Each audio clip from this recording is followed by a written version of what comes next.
My name is Karen Neurohr, and I'm with the Oklahoma State University Library in Stillwater. Today is Friday, March the 27th, 2009, and I'm at the OSU Institute of Technology in Okmulgee, Oklahoma.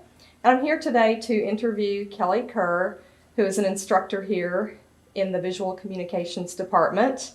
And our purpose is to capture an interview for the O State Stories Oral History Project of the Oklahoma State University Library. This is the second interview with Kelly. The first interview was about his time as a student at Oklahoma State University. Today we're going to talk about his book, Oklahoma Revisited, Out of the Way, Places and Faces, which was published in 2007 by the Tulsa World newspaper. Kelly, thank you for the opportunity to interview you today about your book. Thank you, Karen. Would you start off by reading the first page there for me? Yeah, I'd love to. I am the grandson of Robert H. Bob Kerr and Eva Mae Kerr James, and C.H. Chuck Eubank and Lydia Eubank. I am the son of John and Phyllis Kerr. I am the brother of Carrie Kerr. I am the husband of Jean Ann Kerr. I am the father of Julia and John Kerr. I am an Ada Cougar. I am an Oklahoma State Cowboy. I am an Oklahoman. I like that. What a great way to introduce the book. Yeah. When did you write that? I was trying to think of all these profound things I could say, and I wanted to be emotional and be a tearjerker, but I'm not a writer, so I came up with the idea to do kind of a stat sheet of who I am, and that's what came of it. I tried to keep it simple, and I had never thought of these things before because I'd never done a book, but you start to think about who do I want to thank, who are the influences in my life, make sure I don't leave anybody out, and so I thought, this is an easy way to get everybody in there that I think needs to be in there, and so I just looked at it as a stat sheet of my stats as I approached the end of the book, and that's what I came up with. I think it's wonderful. Thank you. Good job. Thank you. Okay, let's talk a little bit about the book and about how this opportunity came up and how it was presented to you.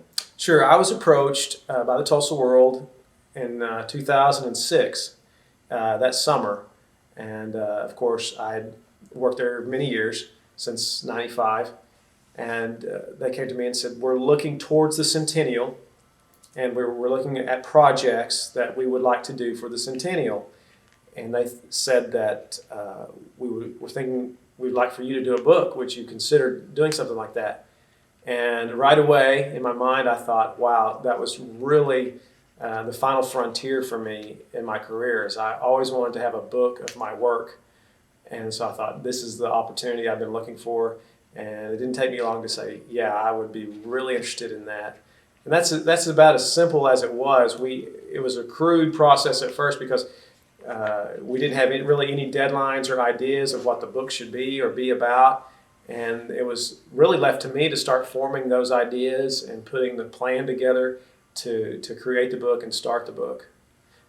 But once we kicked it off, then it was really in my lap, which is unusual for them. That's not their style. They would rather, newspaper work's a very detailed work, and to get a newspaper out every day is a very detailed thing. You have to stay right on top of it. But I was really left alone from that point on, and it was up to me to generate the content as well as all the photographs. So what month did you start shooting the photos? I started in June of 2006. The first photograph was taken in June of 2006 at the Woody Guthrie Festival, as a matter of fact.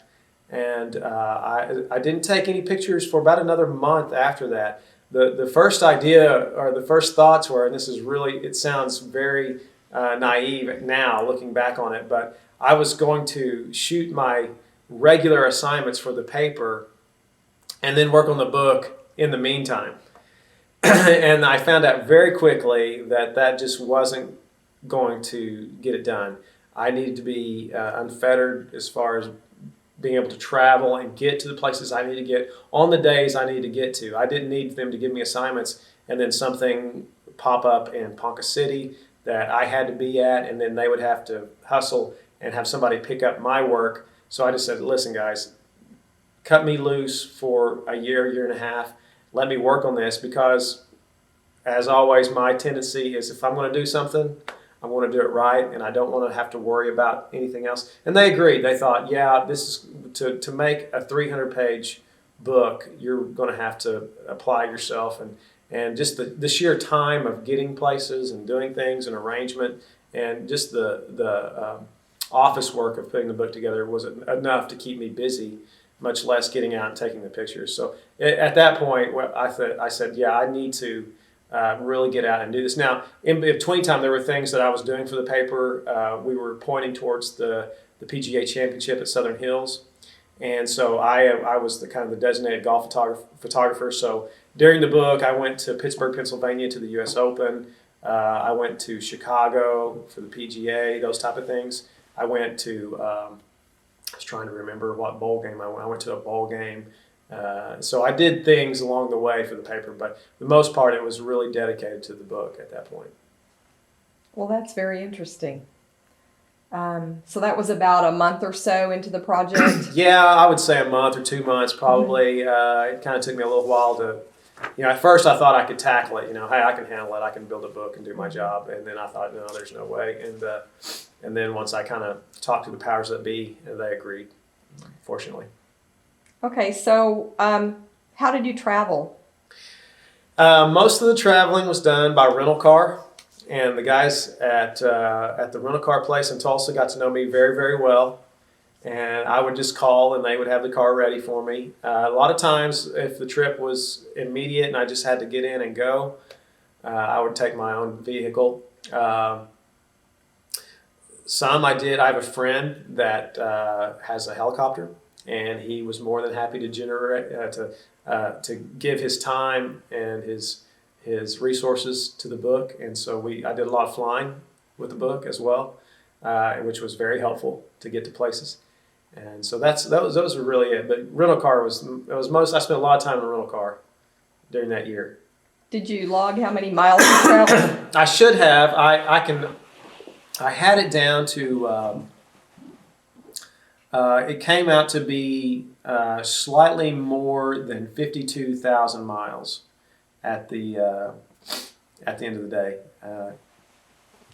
I had it pretty close, but I kind of lost track. Those are things I look back now and I thought, man, I should have really documented it when I was doing it. But I made a guesstimate when I finished at about 52,000 miles. That's a lot of miles. That's a lot of miles. And most of it was in western Oklahoma and the Panhandle. Okay, so you started the book in around June of 2006. How long were you on the road taking pictures just back and forth? I was on the road until late August of 2007. I was trying to think. The last picture was taken in late August. So yeah, I was on the road well over a year working on the book. What camera and other equipment did you use for this? I used two cameras. I used Canon EOS 1 Mark II, which was the top line Canon camera at the time. That was kind of the standard camera for the paper, and so that was the camera that I used for most. I was trying to think if I ever used any other, but I don't think so. That was the standard. So that was Tulsa World equipment. Yeah, they provided the equipment for you. Yeah, you bet. Yeah, each photographer they provide gear for. What else did you take?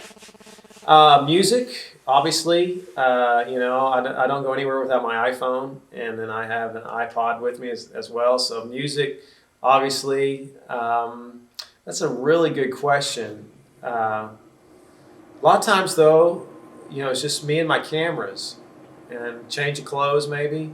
But as long as I've got my music with me, I'm pretty set. When you had to stay overnight, where did you stay? A lot of times I would stay.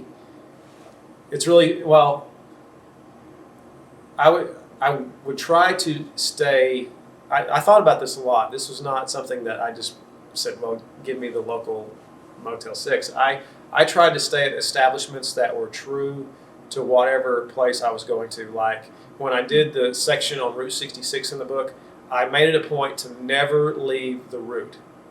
So I stayed on a motel on Route 66 because that was the rules, the parameters that I set up for that section. That I would never, as long as I was on it, I would never leave it. So I ate, slept, played, all those things on the route. So I tried to stay in places that were indicative to the area. Of course, when I was in southwestern Oklahoma, I had to stay at Quartz Mountain Lodge. That was just part of, which is a nice place. So I wasn't hurting by any means, but that was the rule that I set up for myself. What about food? Food was great. Part of the book is about food. So there were certain restaurants and greasy spoons and diners that I had to get to, and a lot of them I'd gotten to before, but I really, that was part of the experience, is to eat the food that was kind of native to that area. And then I would go and ask. I would, if I was in a town or a location, I'd say, hey, where do you get a bite to eat around here? And then, it was never a chain. It was always, this is the place you got to go. Mm-hmm. And that's where I went. A couple of the pictures, I think, have your children in them. Yes. Did your family travel with you some? They did travel with me some. In the summertime, that summer, I decided, there's going to be some trips that they would enjoy. Now the kids, I have twins, and they were at that time 7 years old, and 7-year-olds in a car for any length of time is a difficult thing. But so I didn't really want to take them, too much. But times that we could, like when I went down through central Oklahoma, down through Davis and Turner Falls, and places that I knew they would enjoy, I tried to include them in that. I think I took them to Red Rock Canyon in Hinton, which was fun. And so, I did include them. But the one thing I did do with the book is I did not show anybody, including my wife or my children, any of the proofs or the outtakes of the book. So Thanksgiving of 2007 was the first time any member of my family had seen what I had done for that year. So they went with me, but they didn't see anything I was working on. Why is that? I wanted it to be a surprise in some degree. I wanted it to be, there was just something that I wanted to be a surprise. I wanted it to be a gift to them, especially my parents. I wanted it to be a gift for them. And to show them, I thought would spoil the surprise, And I get emotional talking about it. It was a very emotional Thanksgiving that year. I don't think this is a whole story within itself. I don't think my parents had a grip on what I was doing.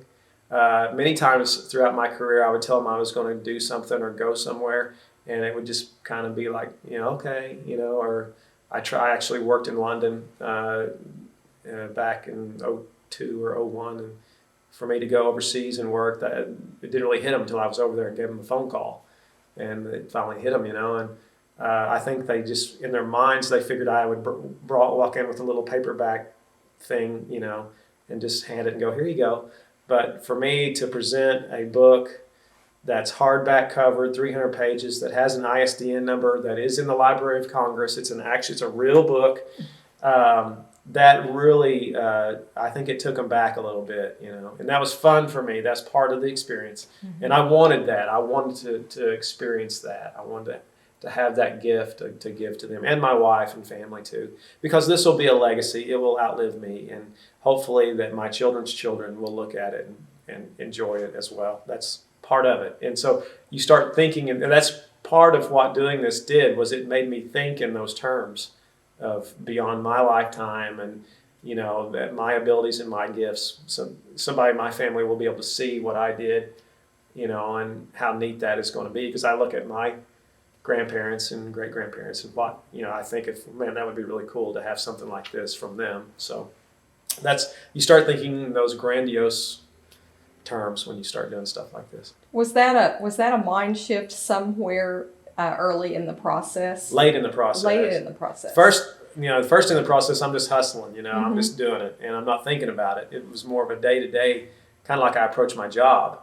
But whenever we got to the end of the road, and it started to come together and started looking the way the book was going to look, then I started thinking in those terms of, wow, I'm for the very few times in my career did I actually go, way beyond my means, and this was one of those times for sure that, yeah, this could be really something special, and it was really, and I'm sure as the years tick by, it'll even get more and more special.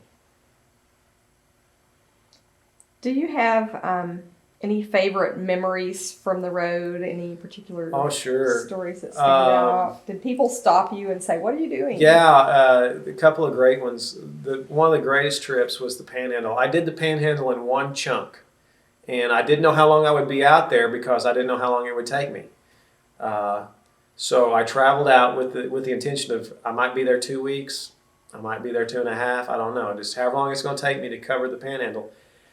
And so when I drove out, I drove from Tulsa to Black Mesa in one day. So I was going to go to the New Mexico border all the way and then turn around and say, okay, where do I need to go? So I did, and I got there late in the day, and the sun was going down. It was in the summertime, and you have the cactus, and it looks like the mesas and everything. It looks like John Wayne should come riding up at any moment.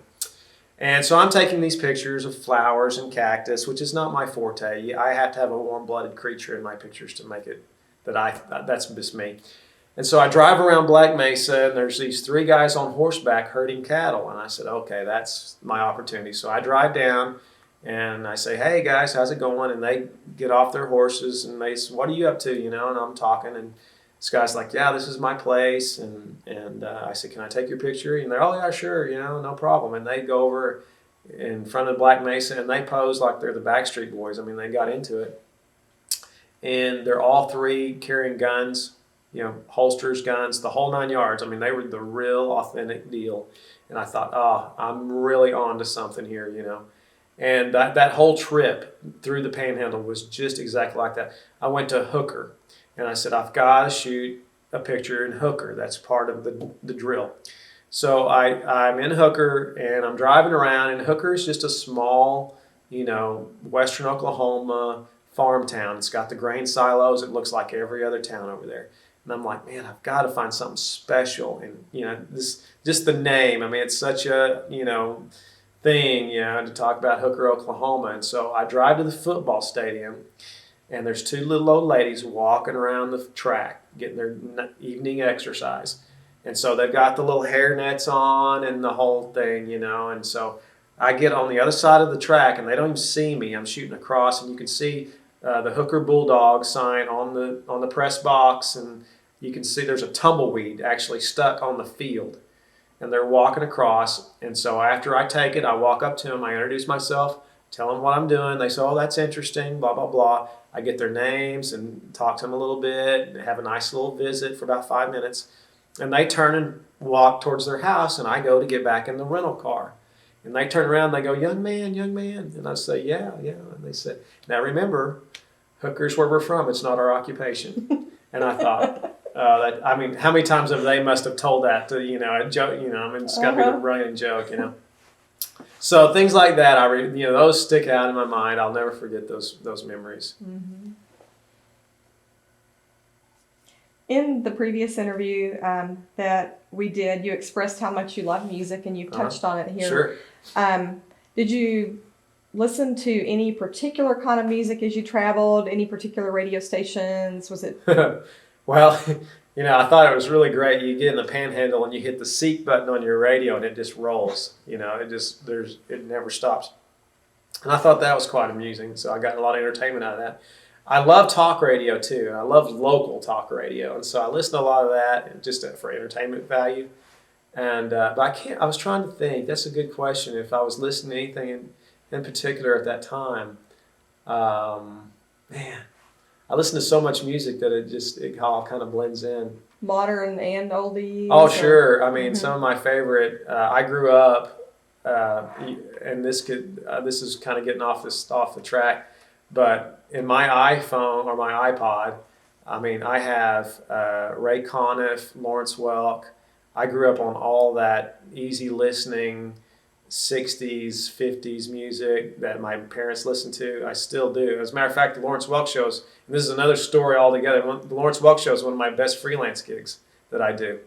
And so I'm really, I listen to, polka,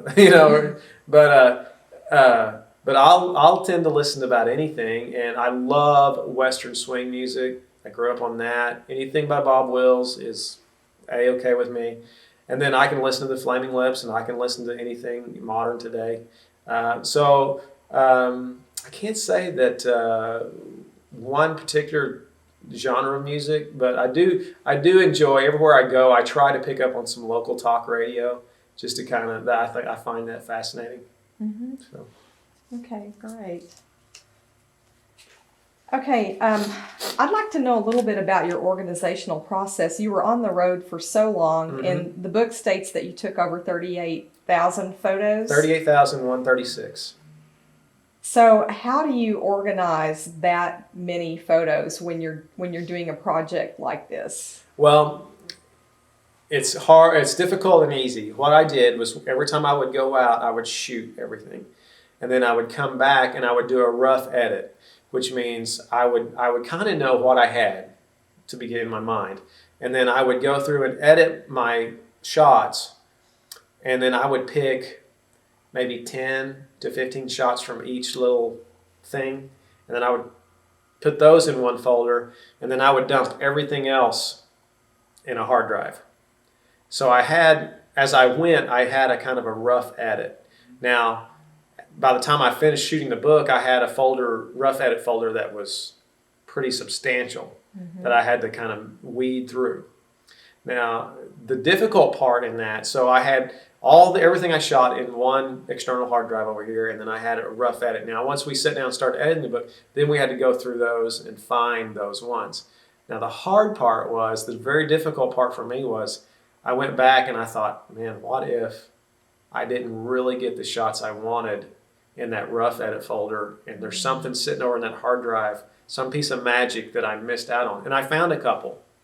I went back, and because we'll get into it later, but there's parts of the book where we did juxtaposed type photos and so what I did is there's some pictures that didn't make the book that I love, because we wanted another picture over here that worked better with its brother shot, Mm-hmm. So we actually went back and picked other things to work better, and left some and that's the tough part of editing. When you have 300 pages to work with and you've got so many pictures, something's got to get left out. So that's when you start, that's when you have to ask the question, which is your favorite child? You got to make some tough decisions. And it was tough, because you're in the back of your mind, you're going, man, what if there's I left out something, or what if there's one that I'm not thinking of, or I just didn't do it at that time, because you change. Over a year's time, the way I felt about things and the way I look at things, and my photography changes and my style morphs, and so that's a good span of time to be shooting one thing and be thinking the same thing all the time, Mm-hmm. Because of my attitude starting out was not anywhere near what it was when I finished. We were talking two different animals by that time. You kept notes? I did keep notes. When you went out? I kept one notebook. I went to the store the day we started. I went to the store. Well, I didn't go to the store for this. I went to the store and bought an Oklahoma map, mm-hmm. which I have hanging on my fireplace in my home. And I used one map for the whole project. And there was a little closet at the Tulsa World where they kept pens and notepads and for the reporters. And I went and got one notepad. And I said, I'm going to use this notepad and this map starting today until I finish. And I did. And the map's all tattered, and I had it framed and mounted, and it hangs in my home. And the notepad I still have. Mm-hmm. How do you label your pictures when you take them? They're numbered sequentially through the camera, so the mm-hmm. camera does it for you. Mm-hmm. And then I would have them, like if I went, say, Woody Guthrie Festival, mm-hmm. I would have a folder that said Woody Guthrie Festival, and then I would put that into the folder, the rough edit folder. And then they're already they're dated already. So I know when I took them, and mm-hmm. I knew what time I took them. I knew mm-hmm. everything. Mm-hmm. The camera records all that metadata mm-hmm. on each image. Mm-hmm. Okay.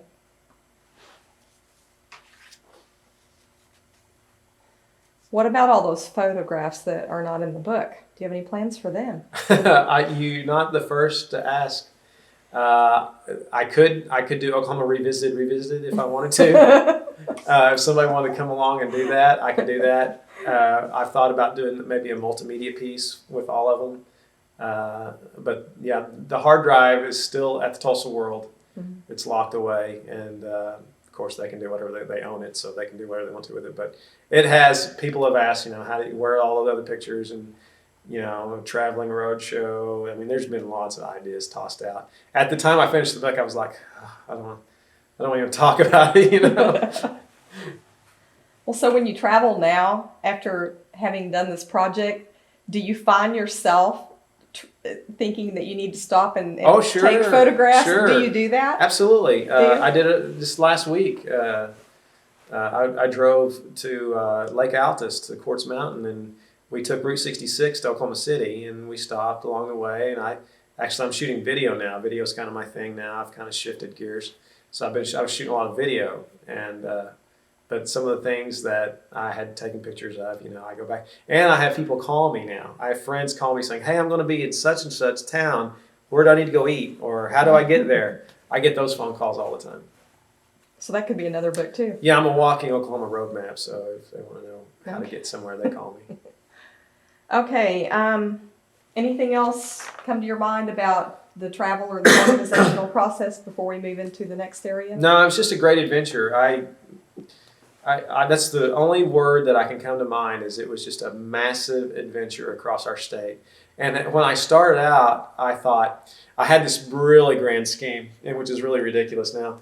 But I was going to travel every county road in the state. That was my goal. And I thought, I'm going to see every nook and cranny. And it came down to, it was like, what am I thinking? There's no way. And then I thought, you know what?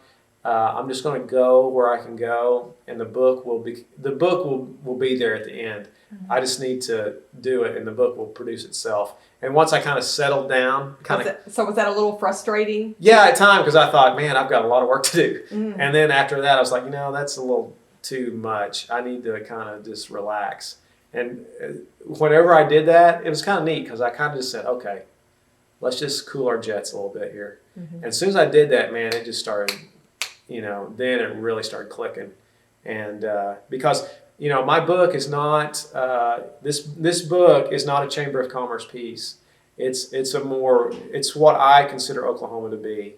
I'm in Oklahoma. I know what we look like, what we sound like, what we act like, and I didn't want to have a book to show us how beautiful we are, mm-hmm. and how pretty we are, and mm-hmm. everybody should come here. That's not the point of the book. The point of the book was just to hold up a mirror, mm-hmm. to ourselves and say, hey, take a look. It's pretty cool. Mm-hmm. We're different than everybody else, We're not Southern. We're not Midwesterners, or however you want to say that. Mm-hmm. We're not Texans. We're not from the plains of Kansas, we're kind of a little bit of everything. We're kind of stuck. We're kind of the belt buckle, and, we're our own thing. And mm-hmm. so I wanted to kind of show that.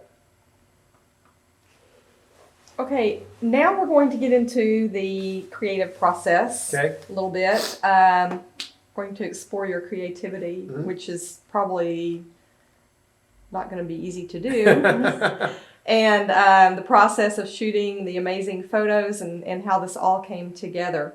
At our first interview for the O State Stories Oral History Project, you explained how you got into photography while you were at OSU, and that you covered sports for the Okmulgee newspaper, and the strong influence that this had on your career choice. Sure. Before you went to OSU, what photographic experiences and interests did you have? I've always, when I was a little kid, my mom had all the photo albums, and she had them all neatly organized and put on a shelf, and all the pictures were in it.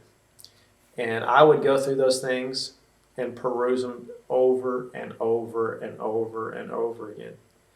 And I just enjoyed it. I mean, even today, when I go home to Ada, I can go to the shelf and pull off the albums and look at them. There's something about a photograph that I really loved, and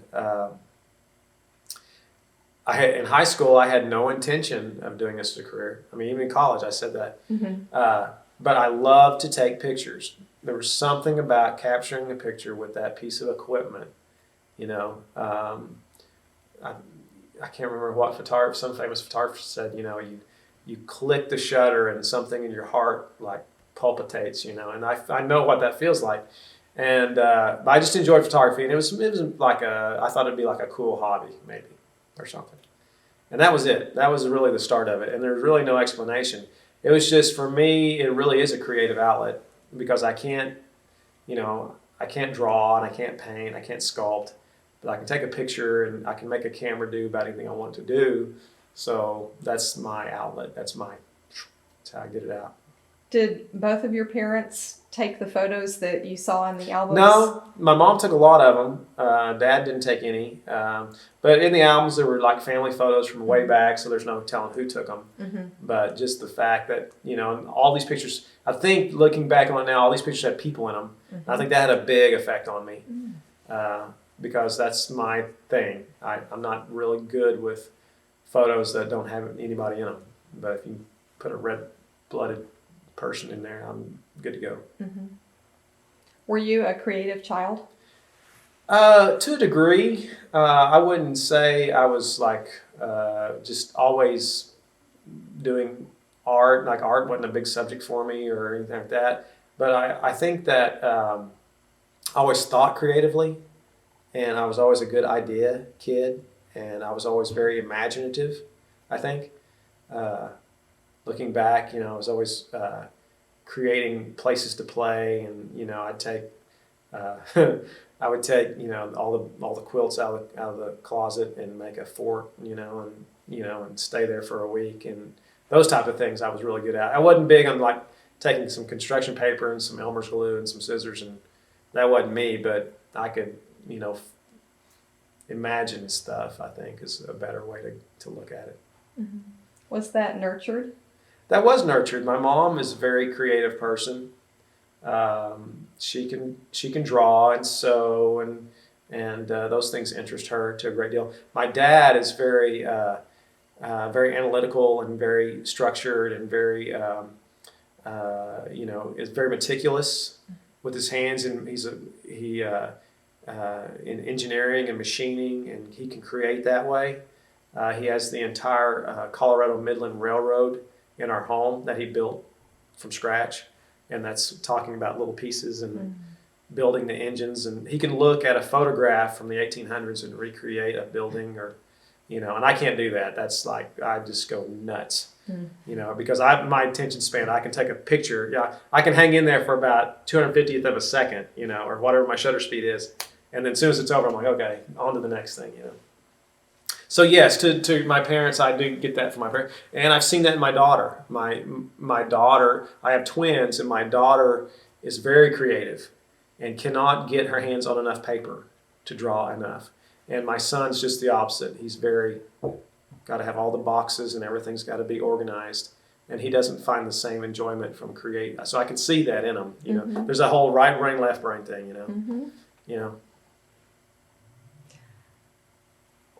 Sometimes artists experience conflict with their creativity. Did you experience that in school or anything with friends? Or do you think that creative people sort of naturally generate, they kind of come together and find each other? It's funny because I think that creative people, I get along with creative people from other genres, I think that's why I get along so well with musicians and singers.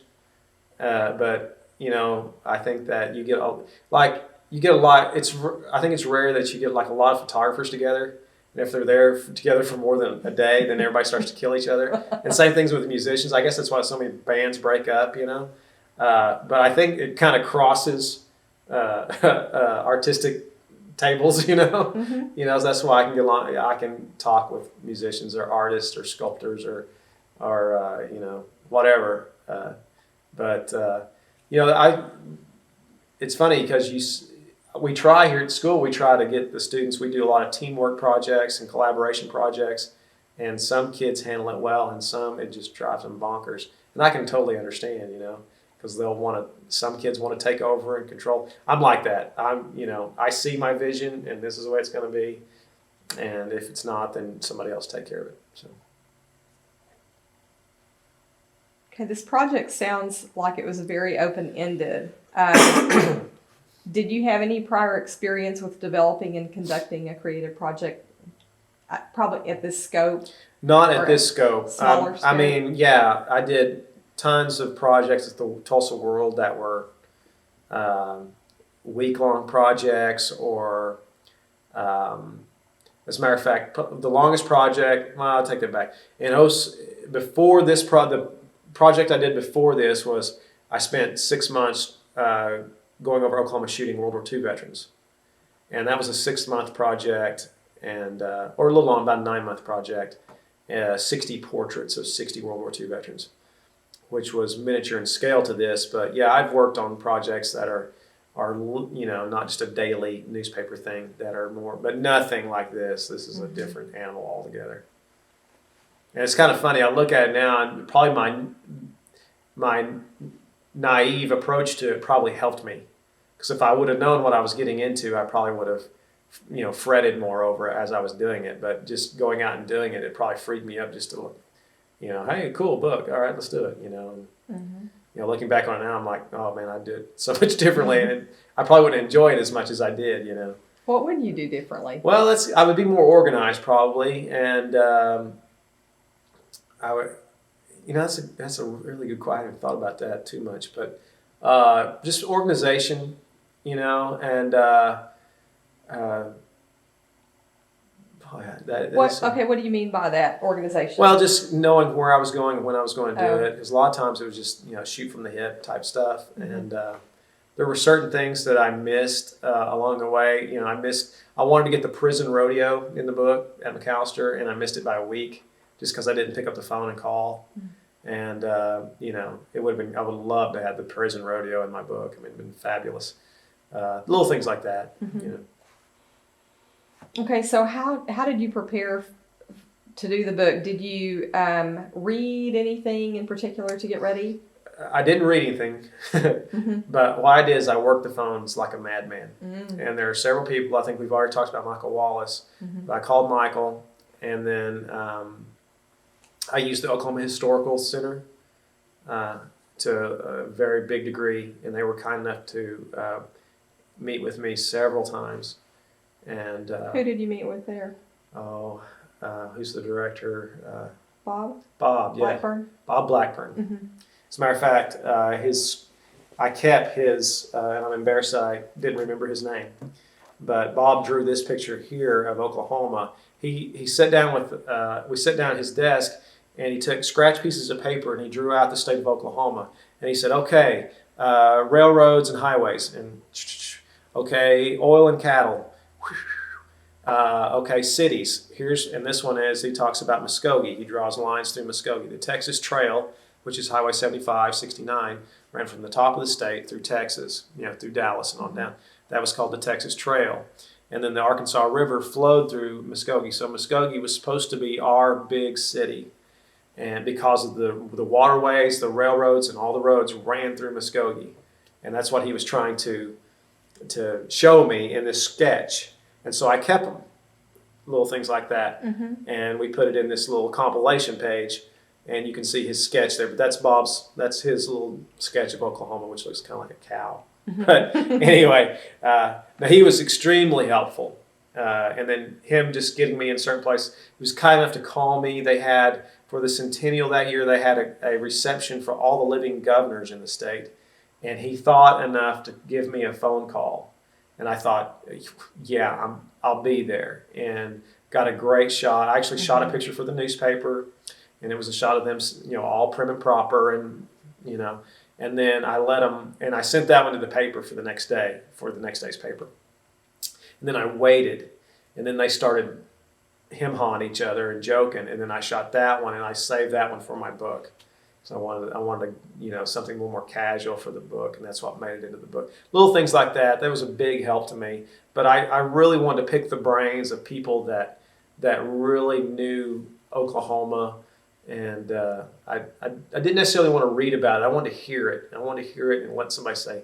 I wanted to hear it. I wanted to hear Michael Wallace say, "Kelly, you need to be standing on the corner of blah blah blah at blah blah blah," and then that's what I want. I wanted to experience that, Mm-hmm. Or when Bob said, "Hey, you need to drive down this road," I wanted to drive down that road. That's what I was trying to think of some more folks that really helped me along the way. But those are two that stand out. Mm-hmm. I had several people at the World that helped me, to be quite honest. Randy Crable helped quite a bit.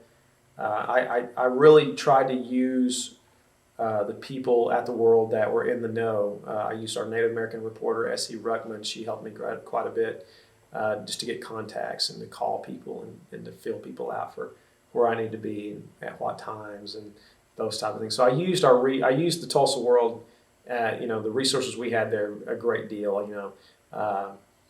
I used our reporters in Oklahoma City. Tulsa World has an office in Oklahoma City, so I used them quite a bit to get the politicians and the people at the Capitol to cooperate, things like that. So Did you have to make your own phone calls? sure, I did Did you everything. wish that you had somebody to do that for No, I wanted to hear from me. you? Mm-hmm. I wanted it to be, hey, this is Kelly Kerr. I'm coming. I got my camera, and I wanted. That was part of it. That's part of the experience. Is I wanted to do it, and I generated all the content. I made the phone calls. I got the car. I drove the miles. I pulled the camera out. I shot it. That's what I wanted. Mm-hmm. Yeah. Did you take notes when you were making the phone calls? Not necessarily with the phone calls, but I took a lot of notes when I was at some place, or I would write down what a place looked like, or what I was feeling at that time, things like that. Mm-hmm. I'd put very tired, or exhausted, or elated, or happy, or got a shot. I'm so excited, things like that.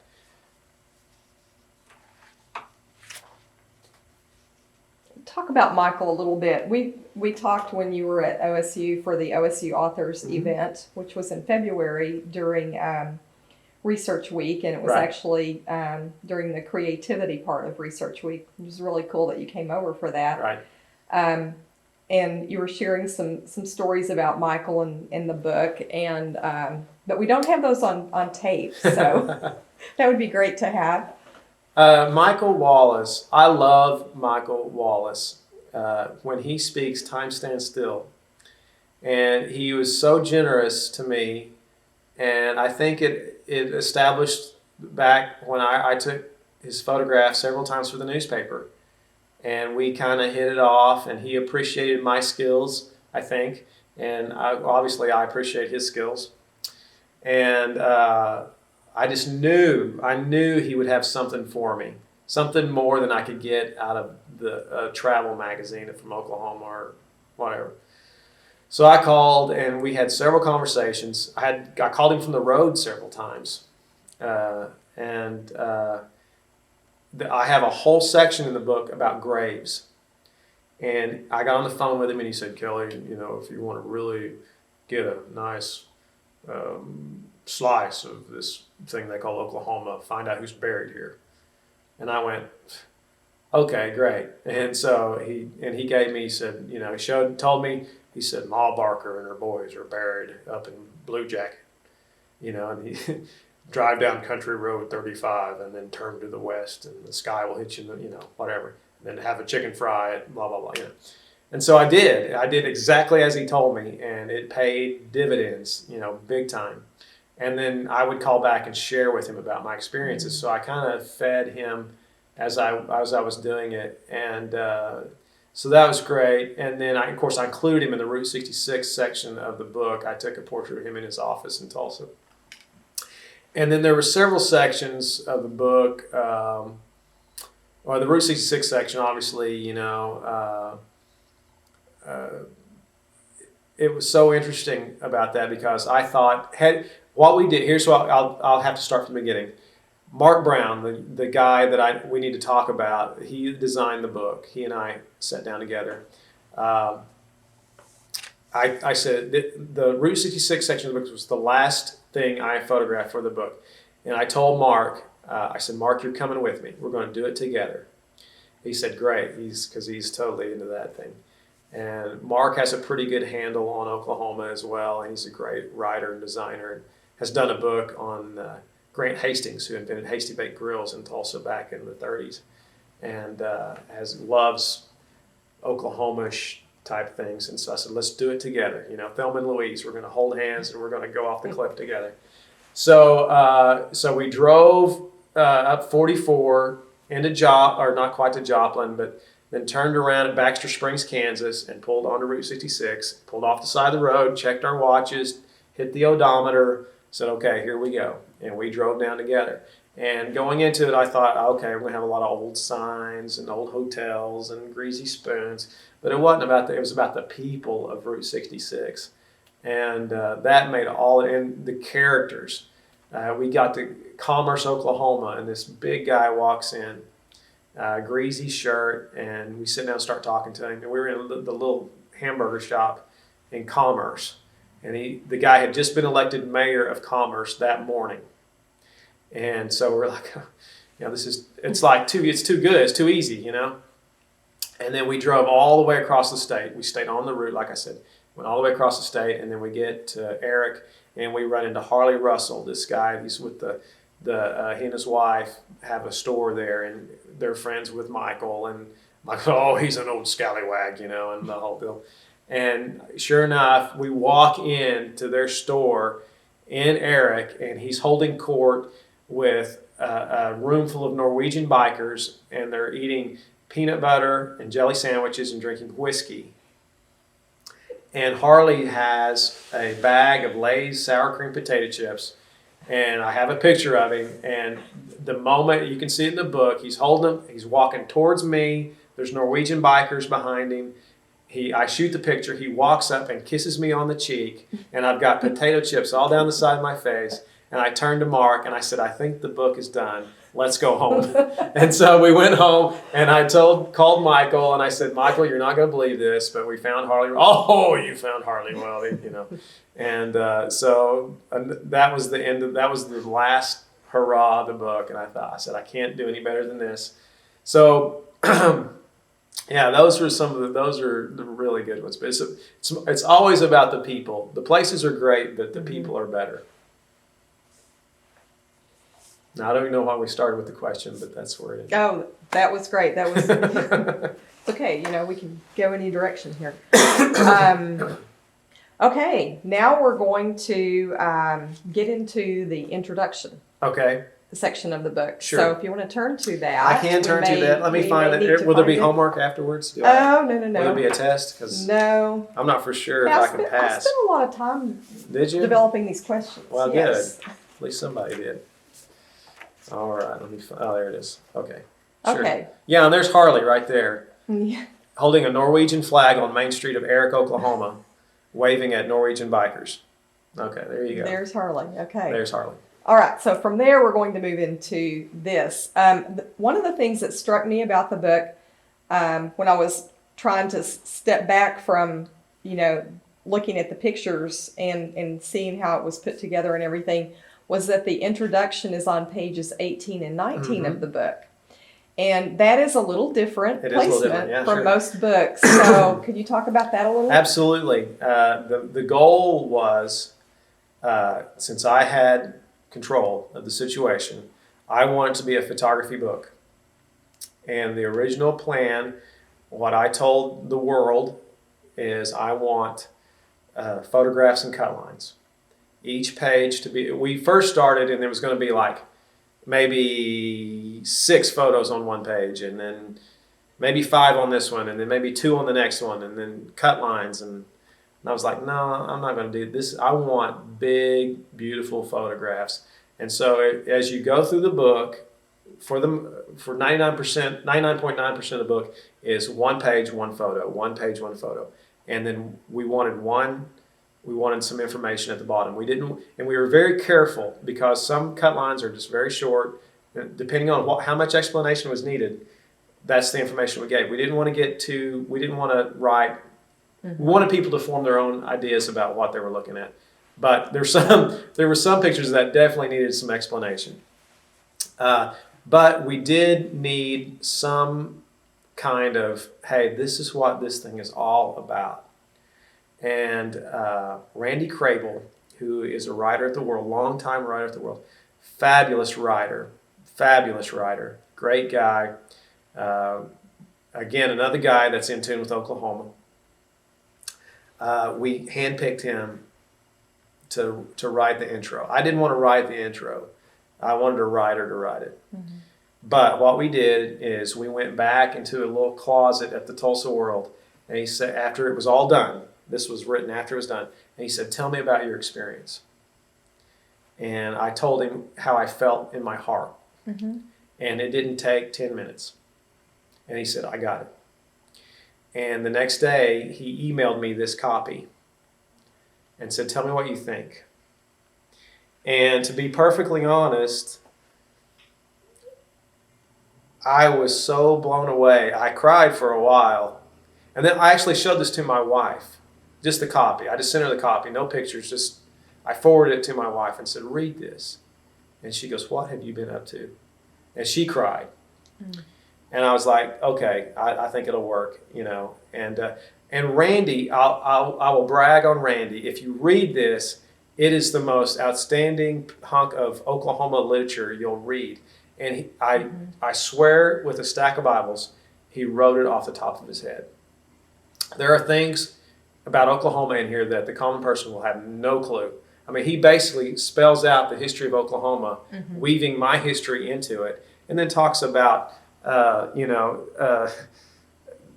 was trying to think of the naturalist Thomas Nuttall. I mean, okay, come on. But no, he seriously just sat down and just started typing this stuff out. That's why we wanted him to write it, because he was going to come up with stuff that he would get the book and what it's about and understand it's, what we were trying to accomplish with the book. And then to what I love about what he did is he finishes with a quote from Lynn Riggs' Green Grow the Lilacs, which the play Oklahoma is based off of. Mm-hmm. And I just went nuts. I said, this is just the most beautiful thing. And we finished with that, and then I finished with a picture from Discoveryland of the girl that played Lori. And I took this book to her and gave her a copy, and autographed a copy to her, in which I had met her during the year taking her picture, and we just she didn't really know me, but we knew who each other were. And I handed her a copy and said, here, this will really, you'll look back on your time. She was from Georgia, from Atlanta, Georgia. And I said, hopefully you'll look back on your time in Oklahoma fondly. And I autographed a copy and gave it to her. And she looked at this and just lost it, because playing Lori, and that's part of her life now. And so there's another just layer of this book and what it means. But just Randy just knocked it out of the park. Just beautiful, beautiful words. Mm-hmm. Yes, it is. Yeah, it's stunning. Yeah. Oh, yeah. I mean, it captures the passion. Yeah, absolutely. And the love. Yeah, and it's only 4 pages. It's right here and right here, and he did it. He did it. And his passion and love for Oklahoma, for history, married with your passion and love for the project and your work. Yeah. Yeah, it's great. Mm-hmm. It's fantastic. Okay, I'm going to check the time on this because we may be getting close to the end of the tape, in which case it would be better for me to go ahead and change it, and I think this is probably a good time to do that. So, okay, we are recording. All right. Well, we're still talking about the introduction here, and some of the things that stand out in the introduction to me as a reader is that it conveys your philosophy and process both. On page 18, when you say that your normal inclination is to take the obvious shot, then turn it around and go at it the other way. What do you mean by that? Well, there's a good example. One of my most famous photographs that has nothing to do with the book, but it's a perfect example of what I mean. I was in Chicago, Illinois at the PGA Championship, which oddly enough Tiger Woods had won. And when Tiger wins a tournament, or when they're holding the trophy and you see all that pomp and circumstance, it's totally staged. It's basically for TV. because he'll have his watch on, whoever his watch contract is with and whatnot. Well, when I was in Chicago at Medina at the PGA, all the photographers had run down in a big herd and got onto the green, and they positioned Tiger where the background looked real pretty, and I got shoved to the back, and being 5'9", I wasn't going to get a picture, and I was getting very frustrated, and it had been a long day. So what I did was I put all my cameras down, and I grabbed one camera and I put it on my hip, and I walked around to the side, and I focused on Tiger, and I slowly walked behind him, just firing away. And there's all these cameramen, they see me, and they all like, what's that guy doing, yelling. So what angle were you getting of I was him? behind Tiger, shooting back towards the photographers. Oh, okay. But the end result was Tiger Woods holding a trophy with 200 photographers in front of him. So you got to peer into what his world looked like for just a moment. That's what I do. I try to take the obvious or all the cliches and then say, okay, what's the opposite of that? I can't think of any other specific examples, but you can wind it up by saying I really try to fight cliches. Which you see a lot in photography. It's just I see it a lot here. The students, if you give them an idea, the first thing you think of is usually what you get. So I try to tell them, think beyond that. Think what would be, I do that a lot with my portraiture. Like if you take a weightlifter, well, they send me out and say, hey, take a picture of a weightlifter. Well, I would normally take that weightlifter and then go try to find a ballet class and put him in the ballet class. That's what I'm talking about, and that's what how I try to approach everything I do. I try to stay away from exactly, I don't want to get too obvious with my photographs. I try to kind of turn it on itself a little bit. Okay, so part of that then, back to the Tiger shot, is perspective. Sure. I mean, that's photography. I had one guy tell me when I first started, he said, Kelly, photography is just where you stand. And I thought, well, you're crazy. But it really is. If you know how to operate the camera and are good and can do that, then it's all a matter of where you're standing or where you're sitting is what the shot's going to be. And we do that a lot. We found that a lot. You speed the clock up to the PGA at Southern Hills in Tulsa. Tiger wins again. We've got 5 Tulsa World photographers, each at a different location, shooting the same thing. And then whatever perspective looks best is what's going to be seen in the paper. It just so happens that I was by myself in Chicago, but yeah, I mean, it's perspective. And if you can find that perspective and show it, especially when it's more interesting to people, it pays off. And I found that it has paid off for me many, many times. If you go that extra, give that a little more, 9 times out of 10, that's the one. What percentage of photographers do you think shoot that way?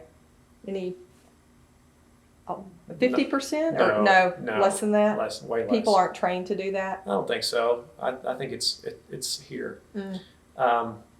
We have an interview process here, and we interview students to get in our program.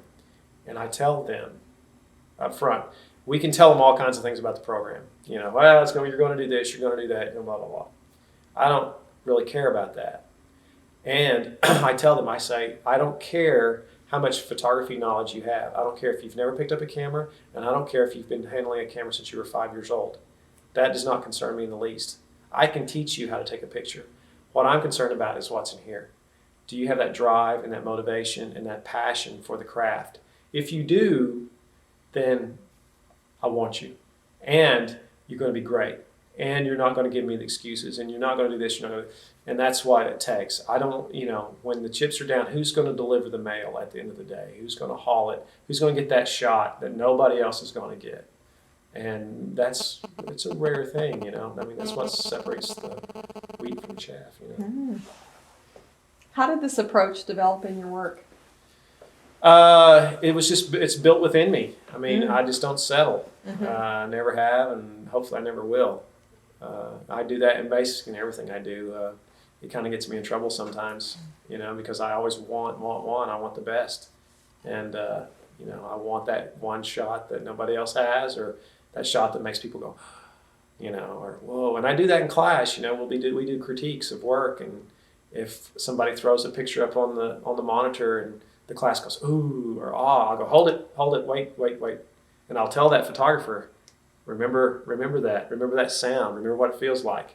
Go for it every time. Try to get that. I wanted that shot in the paper where the buzz around Tulsa was everybody was talking about that shot that was in the paper.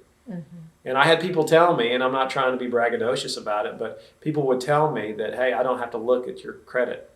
I know it's your picture. Mm-hmm. That was the one thing. And that was the ultimate compliment, because they just knew it was my work by looking at the picture. They didn't have to see my name. Mm-hmm. And that was nice. That is.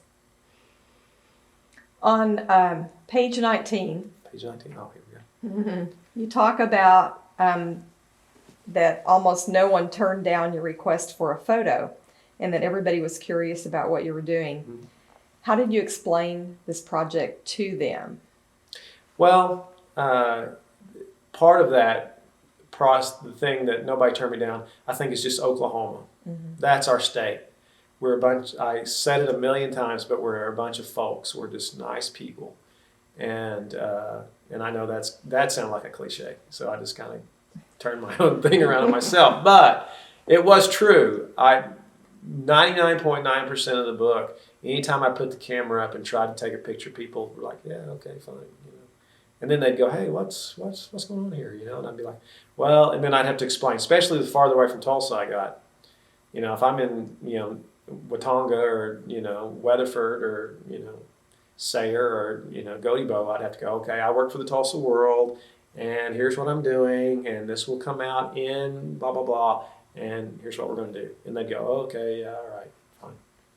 And I've had some people that on the western half of the state that aren't readily available to the Tulsa World and the advertising that went with the book. They'll go, hey, you stopped by my place, baby back. Where can I get one? Mm-hmm. Then I'd say, yeah, here you go. Mm-hmm. And then some people I delivered them or mailed them a book, because I wanted them to have one. So there were people that remembered. Then some that are just just another day, no big deal.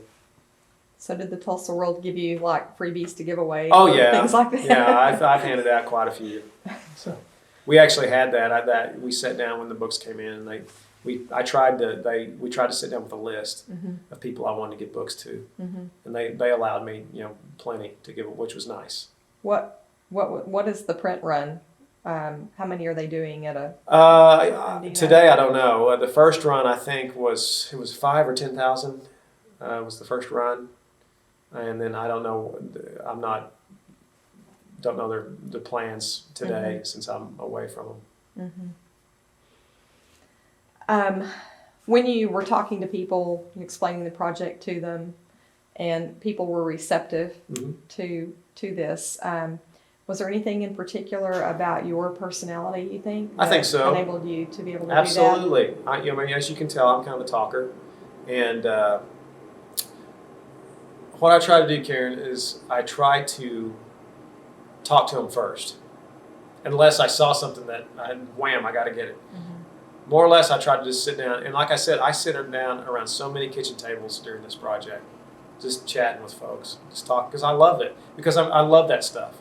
And it shows, And I try, like the Dickens, to tell my students, you have to be, if you're going to be a photographer, you got to be a people person. And I don't care if you're going to be a commercial photographer in a studio all day with a bowl of fruit. You have to be a people person. And that's part of my success. I will credit that to my success as much as my talent with a camera is my talent to talk and get along with people. Because, and especially if you're genuine, you can tell. If somebody's mm-hmm. genuine and love what they do, it shows. And I loved learning about for me, like I said, adventure. I go back to that word adventure, and that was part of it. I was on a big adventure mm-hmm. to figure out what we were all about. So pictures were just part of it. If I look back on it now, I would be, I'd probably take a video camera and some sort of audio recorder with me, and it would be, it'd be a book and a DVD and a interactive blah blah blah, and I kind of go wow, but you probably need 5 years to do. Yeah, I know. So time's being what it was. Way back in 2007, we did this. So yeah. Okay. Also on page 19, you talk about the Pawnee powwow experience, and I would like to hear that in your own words. It's one thing to read it, but to hear it in your own words is even Yeah, better. probably the greatest event of the book. I still can't even believe that it happened. But Susan Ruckman, who was the Native American reporter at the Tulsa World, called me. Because I told her, I said, Susan, I said, you see anything out there that you think might make a good picture for me? Because I was really concerned about making sure that I represented the Native American influence of our state properly. I wanted to show that its due respect. And so she called me and she said, hey, Kelly, the Pawnee tribe's having a thing. And she goes, I'm not for sure what it is, but you might want to check it out. She was working on other stuff. And she's like, if you want to go, here's when it is. And I was like, cool, that's great. It was like a Saturday.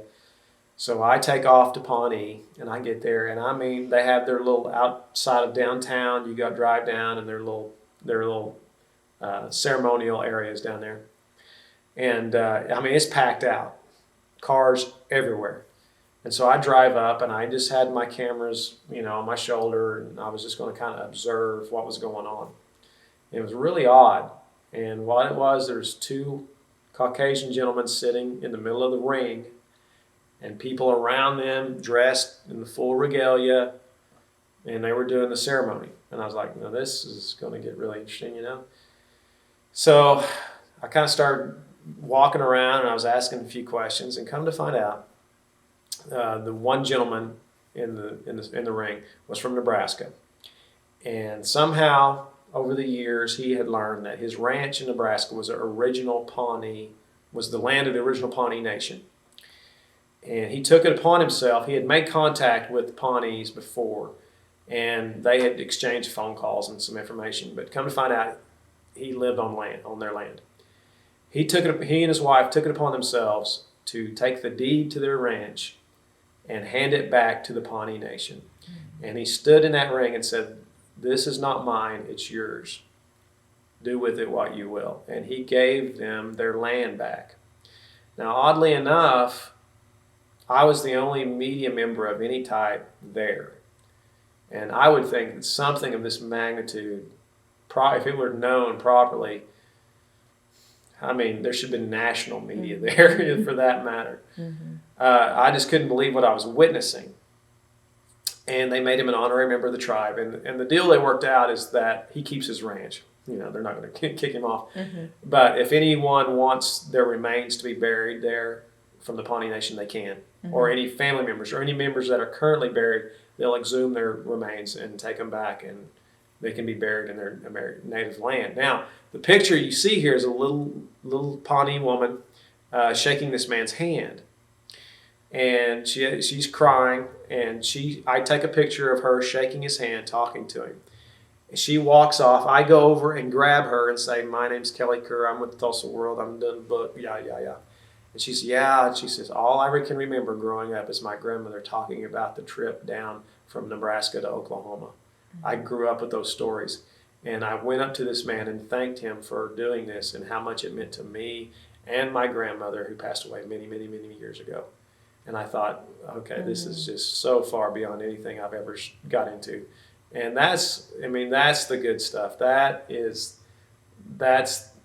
the meat of the thing, And for me to be able to experience that in some small way, and to be able to put it in my book is just, that's special.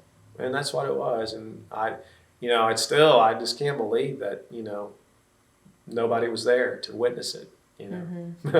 It's just amazing. That is amazing. Yes. That's wonderful.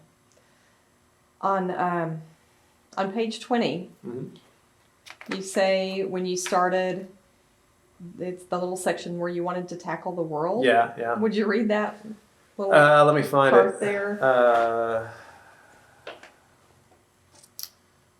I'll have to find it.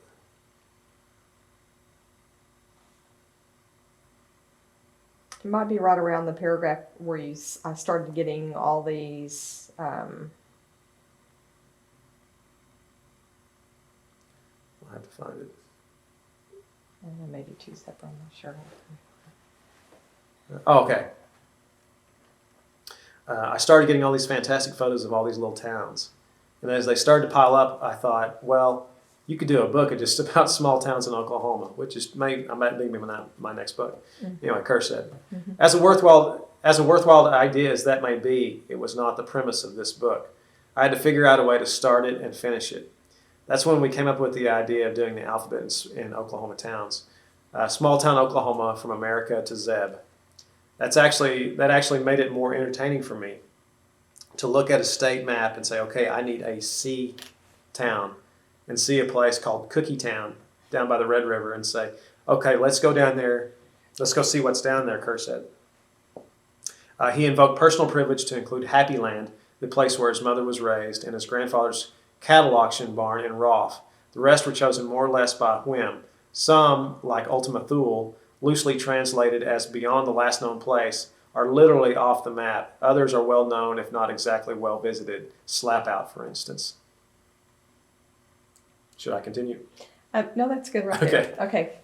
At what point of the journey did this occur to you to go at it from this? Well, probably about halfway, Uh-huh. because I had all these great little vignettes of these little towns, and it was wonderful, but they were just piling up. I was like, oh, I have to figure out a way, because we broke the book. At first, the book was going to be, we had these grand schemes of how we're going to organize the book, weather, and it was some silly ideas. And then it started to become music and food, and we had, military and the graves and Route 66. And so I had these small towns. I thought that could be a section within itself, but how do I do it? And I thought, well, why don't I just do the alphabet?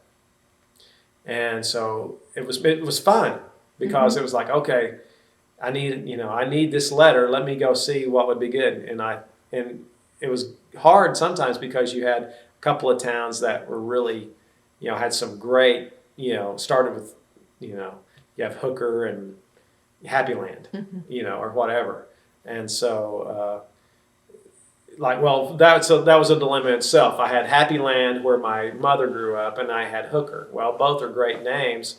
So what I did is I shot the church in Happy Land, where my grandmother attended, and included that in the religion section, and then put Hooker in the little town section. So I figured it out, but sometimes it was a little hard to kind of gauge that, but it was fun to see what we could come up with. Did you zigzag or backtrack with this method when you started going at it that way? Yeah, I mean, there were places I had been there were several times that I had to go back to places I had been before and kind of say, oops, I missed it. And I'd go back. I mean, this was a one-time shot. And so I was like, I got to go back. And so I would tread, really the only place I didn't go back to, well, not only, but pretty close, was the Panhandle. That was a one-time shot. Everything else I covered, pretty close to a couple of times, several times, depending on where I was, Mm-hmm. How did ideas come to you? Did you have dreams about this? I would stay awake at night. I still do. I get, when I do my shoots today, I get an idea, and I'll just lay in bed and think. It drives my wife crazy. But yeah, this one I would think, and I would come up with a great idea, and I just have to do it, and then yeah, it drives me nuts, literally. I mean, I have to. It's just a scratch or an itch I have to scratch. Mm-hmm.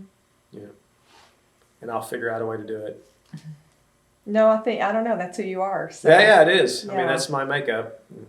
And even today, if there's a picture, yesterday I just had to shoot pictures. And so I shot pictures all day. Just luckily I'm a photo teacher and it works out. Mm-hmm. But yeah, I mean, I shot all day long, just stuff around here.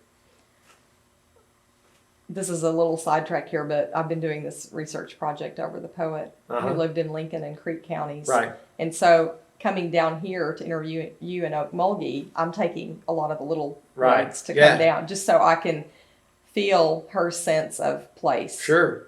For where she lived when she was a child and a teenager. And right after I went through Shamrock. Sure. I came around the road, and the road curved, and the red buds were just flaming on either side of the road. Yeah. And my camera was in the trunk. Yeah. I was like, golly, so I drove a little ways, and then I was like, I just got, I need my camera up here. Sure. Yeah. Because, absolutely, I missed that and that shot. But so on a certain level, I do know what you mean about that. Absolutely. Yeah. Absolutely. On page 20, you say that there are obviously some things that had to be in the book. You couldn't have a book about Oklahoma without them. Mm-hmm. And then you go into Route 66, which we've already talked about a little bit.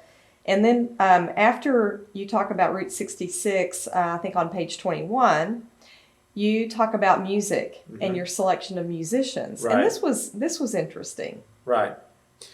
Well, Oklahoma has a very wonderful, I'm going to mess this up, very wonderful musical heritage. It's so just hodgepodge and makes, it's not like Nashville or LA or New York. We have this just cosmic space country thing, and it's awesome. I love it. That's one thing I love about Oklahoma.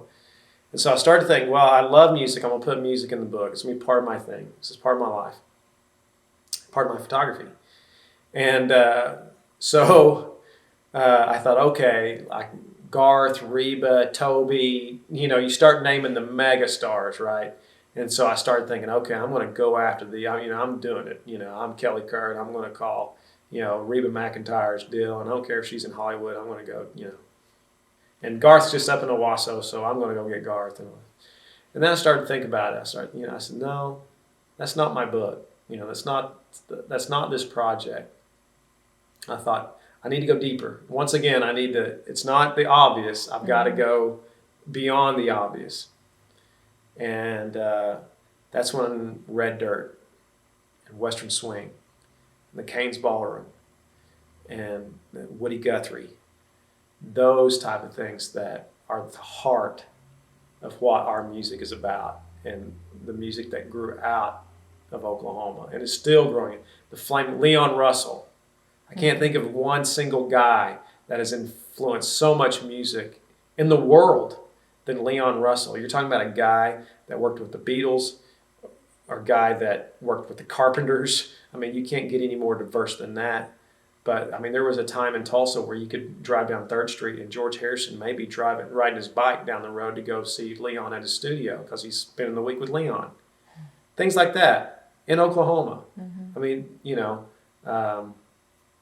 so I had to kind of catch myself and say, okay, would it be cool to have, Garth and Toby and all that in my, sure, but it's not the essence of the book. And so I had to dig deeper.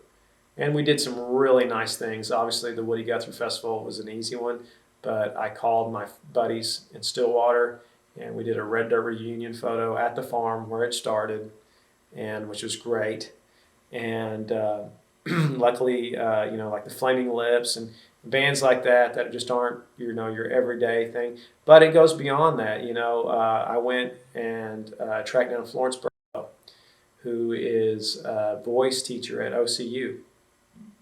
She has, I think, 4 students on Broadway, and I think 3 of them have Tony Awards. And she has a little piano studio on campus at Oklahoma City University and teaches voice to these wonderful students. Things like that aren't your top shelf things, but are just as relevant. And that's the fun part, to go find that, And sure, I sit with, Florence, who is of retirement age. I don't know how old she is, but, and she was telling me, Kelly, if they can't sing, I'm going to tell them. And I'm going to tell them with an expletive, And I mean, she was this saucy lady, and no wonder she's successful. Those are, that's Oklahoma music, And so that's what I had to go find. How did you already know about her? I was trying to remember how I found out about Florence. There was a reception for her. They were paying homage to her. It seems like I found out through her maybe through the Miss America people. I can't remember. I was trying to track down somebody somewhere, and they said, "Man, you need to go see this lady." And I said, "Okay." And so I did. I called her on the phone, and she said, "Yeah, come on by," you know. And we sat in her studio, and again, I photographed her in about 30 seconds, and I sat there for an hour, and we just talked, you know. Mm-hmm. She didn't know me from Adam, but we talked, you know. When you mentioned Leon Right. Russell and his influence, that made me wonder about influence and if there were other people in the book that you chose specifically because of their influence in other ways. Sure. Well, I mean, it's obvious. If you look at Oklahoma, you start right at the top. I mean, I'm an OSU Cowboy, but I'm not naive enough to think that the king of Oklahoma is OU football. So I called Barry Switzer. Mm-hmm. Now, I had taken Barry's photo a couple times over the years for one reason or another. But I got his cell phone number, and I called him and told him what I wanted to do. I told him it'd be great. He's like, "Yeah, let's do it." And, you know, that's one of the, you know, and that had to be a part of the book. And same thing with Eddie Sutton. And I got Eddie's cell phone number, called him, told him what I did. Sure, yeah. And same thing. I mean, both of those gentlemen, we spent a minute taking a picture and half hour talking. They didn't have to talk to me, you know, but they did. And then, you know, it's really funny. My father went to school at Barry Switzer at the University of Arkansas, so there's a little connection there. But Barry, in the meantime, has actually the picture that's in the book, I've made 8 prints of that for him. So each of his children and each of his grandchildren have a copy of the picture. So that was great that I could share that with him, and it meant something to him. And because it meant something to him, it meant something to me. Mm-hmm. And those are the gifts that you really, you know, that's so much more than a paycheck to me. You know, I got paid for doing the book, but that's the good stuff. Mm-hmm. The things that stay with you. Yeah, sure. Mm-hmm. Okay, it is 3:00. Okay. We're at a point now where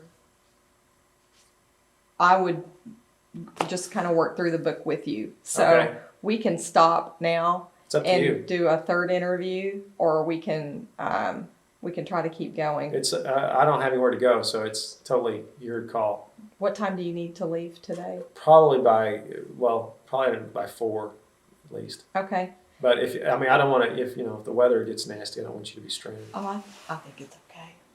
I'm not worried about the weather. Thank you, though, for Okay, thinking well, of yeah, that. I mean, I appreciate that. Yeah. Let's keep going then. Sure. Okay. This is a great interview. It's really a privilege for Sure. me Hey, no, it's my pleasure. to be here and talking with your book with you like this. Okay, so if you want to start with. Just start at the Okay, beginning, sure. I can start from the beginning. And I don't expect you to talk about every picture. Well, that's not what we're trying to do Sure. here. Well, I can walk quickly. I mean, I can do this. Let's page through, but Sure. do be sure and give page numbers. Right now, you're talking about the end papers. I'm talking about the end papers. This is an actual list of Sooners. These are people that crossed the line early for the land runs. Mm-hmm. This is a typed, submitted list by the 5th Cavalry back to the United States government of people they arrested for crossing the land run early. So these are actual Sooners. And I think I found Were there names that you chose that particular section No, for? it was just random. just the way it happened. And Okay. actually, they're different. They're the ones on the front inside cover are different from the ones on the back. So there's different in there. Mm-hmm. But there's Sam Lou, Chinaman, it gives their nationality and everything. So I thought it was fairly interesting. Okay. And then the opening shot is the Panhandle, just running out to the middle of nowhere. Kind of gives a view of Oklahoma. And then we come back with the runestone. And for those who don't know what the runestone is, it's a rock and heaver where the Vikings actually carved into it, which is fascinating. And that kind of opens the book. I had this picture here. This is one of my favorites. This was actually Mark Brown, the guy that designed the book. This was his favorite photograph. The garage sale. The garage sale in Colgate, where you have the little girls and the old ladies. together, and then you have a picture of angels in the middle. And that was just a drive-by thing. I was just driving down the road, and bam, I saw it, and I wheeled in. The opening page, which I read earlier, talks about me. This is the brick walkway at a ranch in Locust Grove, and I was there shooting pictures. Just happened to look down, and there were my hometown and the town I live in juxtaposed, and I thought that's got to be a picture. The opening section of the book is really neat. What we wanted to do is we wanted to go from rural to urban, rural to urban, rural to urban, rural to urban as we got smaller and smaller. So we start out with kind of a Dust Bowl look out on I-40 in western Oklahoma to come back to Tulsa. And I started with Tulsa because that's my hometown, is Tulsa. And this was shot from the top of the Mid-Continent Tower. Everybody thinks I shot it from an airplane, but I was sitting on top of the tower. Then I go to Neurohr, Oklahoma, and then Oklahoma City. And then here's a view from Cordell of an old windblown farmhouse. And then Bartlesville, which my wife's from Bartlesville, and you have Frank Lloyd Wright and Frank Phillips, the two Franks going together. Then you have Mount Scott, and then Guthrie, first capital of Oklahoma, and then the capital in Cordell, or the Ouachita County Courthouse, which is a great looking courthouse, and then Black Mesa. So we went back and forth, traded rural and urban, until we get to smaller and smaller towns. And then we opened up, we wanted to get a full spread, at least one full spread in every section of the book. That was another goal. And this is an interesting picture. This is at the Oklahoma City Bombing Memorial. Which, that is an amazing well, picture. I lived through that history and document. I was that's part of my, as a journalist in Oklahoma, I lived through that bombing and the trial and the memorial and everything. So I gave it a lot of thought. And I thought, well, I'm going to try to do a nighttime shot of the memorial. And I didn't know when I was going to do it. I was just going to, sometime when I'm in Oklahoma City, I'm going to do it. Well, I was in Oklahoma City, and I thought, I'm just going to go down there and see what's going on. See what's happening. I'm just going to walk around. And that's literally what I did. I took a camera, put it over my shoulder, went down and walked around. And I saw this mother duck and her little ducklings out on the little pond. And I laid down on my stomach and shot it so you can see, if you're familiar with the Bomb Memorial, you can tell what it is. And a lady behind me that was walking behind me, she had to step over me, said, boy, somebody just took a great photograph. And I went, ding. I said, I sure did. And I said, I'm done with it. That's all I'm going to do. And it stayed. So that's that picture. That's a little story behind that picture. And then these are just random shots across Oklahoma. I went to Hugo's, a very interesting town. What page are you on now? I'm on 25. 3 circuses winter in Hugo. And they have an actual cemetery of circus performers. And many circus performers across the world want to be buried in Hugo. So it's not just Oklahoma, it's people from all over the world want to be buried there in that section of their cemetery. So it's a very interesting thing. And then these are just young kids. This is Pitcher. And this is one of the last Christmas parades in Pitcher, since Pitcher is folding down, and it's a super fun site. And so Page 26. 26. I wanted to include Pitcher, and then this was Martin Luther King Day parade in Tulsa. And then I was traveling down Highway 1, and there was catfish heads hanging on the fence, which is a Oklahoma thing. And this is actually in the Panhandle. This picture is a pickup with redneck painted on the back, and that's at Panhandle State University. What page? 29. And this is one of the funnest things we did. I spent 2 days in prison at McAllister. And the old prison, which is very interesting in itself, it actually dates back, it's only a year younger than statehood. And the building, the structure itself is pretty unique. There was a rotunda, and then the cell blocks went out from the rotunda, kind of like a wheel. And so I shot a picture of the rotunda, and then I shot a picture of the rotunda at the Capitol, and I thought, wouldn't it be cool if we put them together? Lawbreakers and lawmakers, or sometimes lawbreakers and lawmakers, depending on how you want to look at the thing. And I'm not saying anything at all there, but it was fun to put them together. And then, of course, Will Rogers. You have to, that's a given. This young man in this picture was from Illinois. Page, let's see, 33. Okay. Looking at the statue of Will Rogers in Claremore. And then this is an actual baby picture of Will at his parents' home in Okmulgee. If you've never been there, fantastic. One of the most beautiful places in Oklahoma. And then, oddly enough, when I started the book, we had a Miss America from Oklahoma. She was from Jinx, right down the road from me. I called her mom. I said, I need a shot of Jennifer. She said, no sweat. She'll be here, blah, blah, blah. I said, cool. One night I went to bed not knowing that the Miss America pageant was that night. I woke up the next day. We've got another Miss Oklahoma that's Miss America. I went, oh, crap. I've got to find this girl now. And so I called, and sure enough, we met, and this was shot at the First United Methodist Church lobby in Tulsa, and I took an American flag, pinned it behind her, and just shot it like that. But it was shot in a church lobby. And this is page 34. And there's Ernestine Maffitt. She goes to Gate United Methodist Church for more than 50 years. She's next to her. Here's our governors. Here's a picture of all the living governors of Oklahoma in one shot. And then this is the 3-year-old program in Stillwell, which is the only 3-year-old program in the state, by the way. And then Wilma Mankiller, she's a treasure to this state, and I called her again.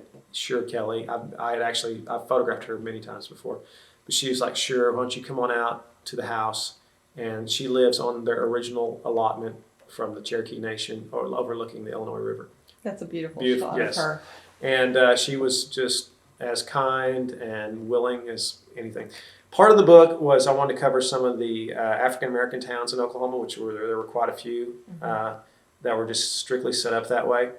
And so I went to Boley and spent the day in Boley. And Henrietta Hicks, she's kind of the self-proclaimed historian of Boley. And I met with her, and she was all dressed up. And I said, well, what's going on? She said, we have a funeral today. I went, oh, really? I said, well, I think I'm going to go to the funeral. So I did. And the interesting thing is Boley's about a town of 100 people now. And there was probably 400 people in town that day because of the funeral. The Great Salt Plains. And here we have John Harrington, page 41, who was the first Native American astronaut, Chickasaw Indian. And he was actually standing in the rocket plane, which was a vehicle to put civilians into outer space. Again, yeah, where do you want me? What time? I'll be there. Does he live in Oklahoma? He does live in Oklahoma. Lives outside of Guthrie. Here's the Route 66 section. Here's Michael and his palace that he writes in. His museum. Yes, his museum is really more accurate. Excuse me. And then, of course, Route 66 and next to I-40, so you have kind of a big brother, little brother look there. Pop stand in Arcadia. What page are we on? Page 44. Okay. And then this is Dawn Welch, the owner of the Rock Cafe, which is recently burned, but I think she's rebuilding it. She is. And she's the inspiration for the character of Sally in the Pixar film Cars. I'd stopped there to eat, and I knew it was going to be in the book, but I just stopped there to eat. She walks in with her daughter, and I said, hey, I'm Kelly Kerr. Michael Wallace told me to talk to you. And she said, oh, and that got her interest. And so I used Michael's name, threw it around. And we went out in the middle of the street. That's in the middle of Route 66. Take that picture. And then there's Harley Russell that we talked about, page 46, with his Lay's potato chips. There's Kenneth Du Bois, the mayor of Commerce, on the day of his swearing in. And then we have a little shot here of different hotels and signs.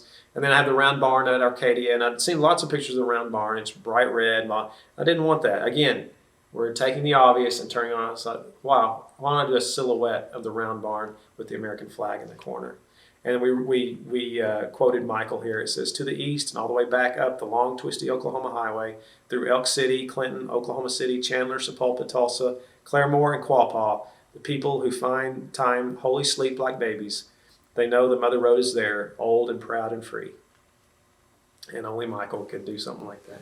And then this is the, excuse me, this is the original Portland concrete. This is right outside of Miami.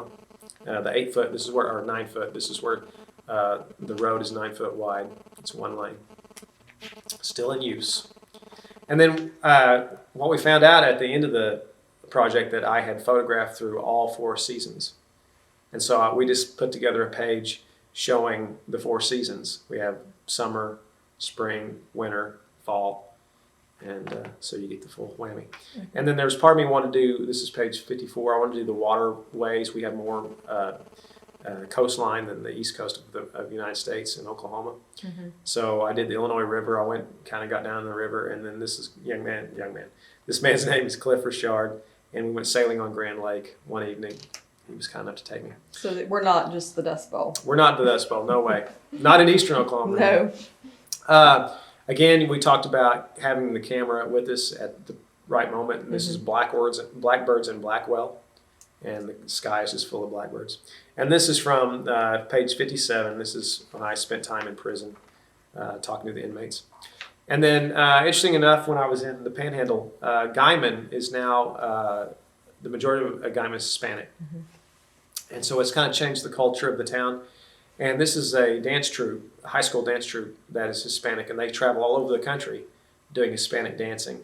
And they do all the costuming. And I thought, wouldn't it be funny, I don't want to take the obvious. I don't want them all dressed up. I just want them as kids in their high school. It just has to be in Oklahoma. And so that's what we did. And then the Amish community, the Mennonite community out by Pryor. And then oddly enough, we have, I don't know how many's here, but we have a vast number of female judges in Tulsa County. And so we got them all together for a girls' night out type picture there. That was a lot of fun. Page 60. Okay. Excuse me. And then these are Hispanic officers in Guyman. I really tried to dive into the Hispanic culture of Guyman. I tried to kind of stay with that theme while I was there. Little Sahara State Park, fantastic. Feed store in Tryon, which is over 100 years old. That's 63. And then this was a scene in Texoma, which is in the Panhandle, and this starts the small town section. We wanted a double spread to start it, and this is a Union Pacific train passing through the Panhandle of Oklahoma. And I'll just run through the town names. This is page 66. This is America, and then Beaver, and then Cookietown, Oklahoma. And then page 69 is Dead Woman Crossing.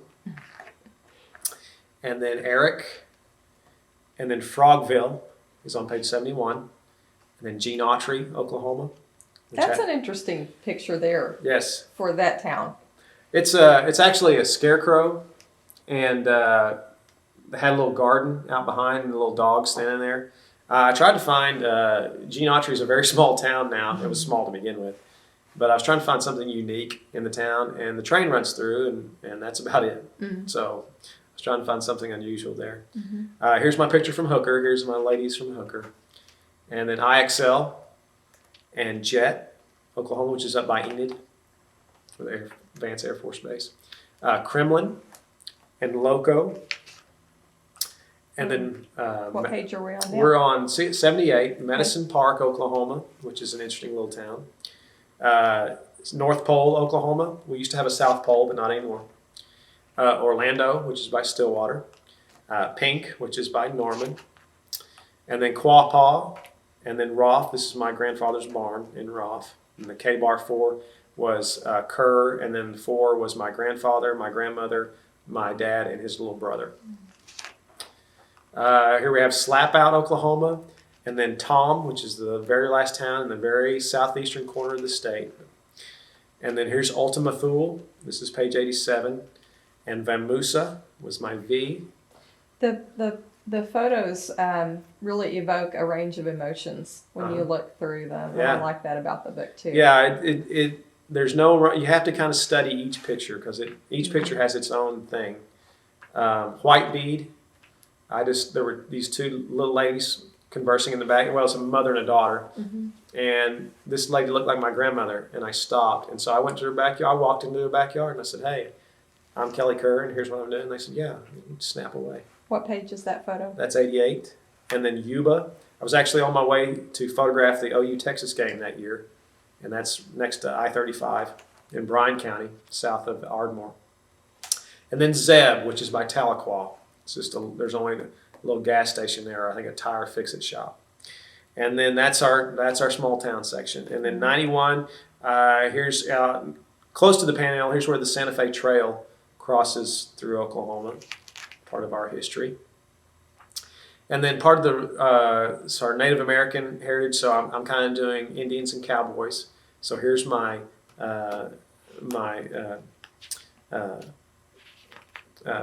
Black Mesa picture, and here's Native American chiefs in Oklahoma City.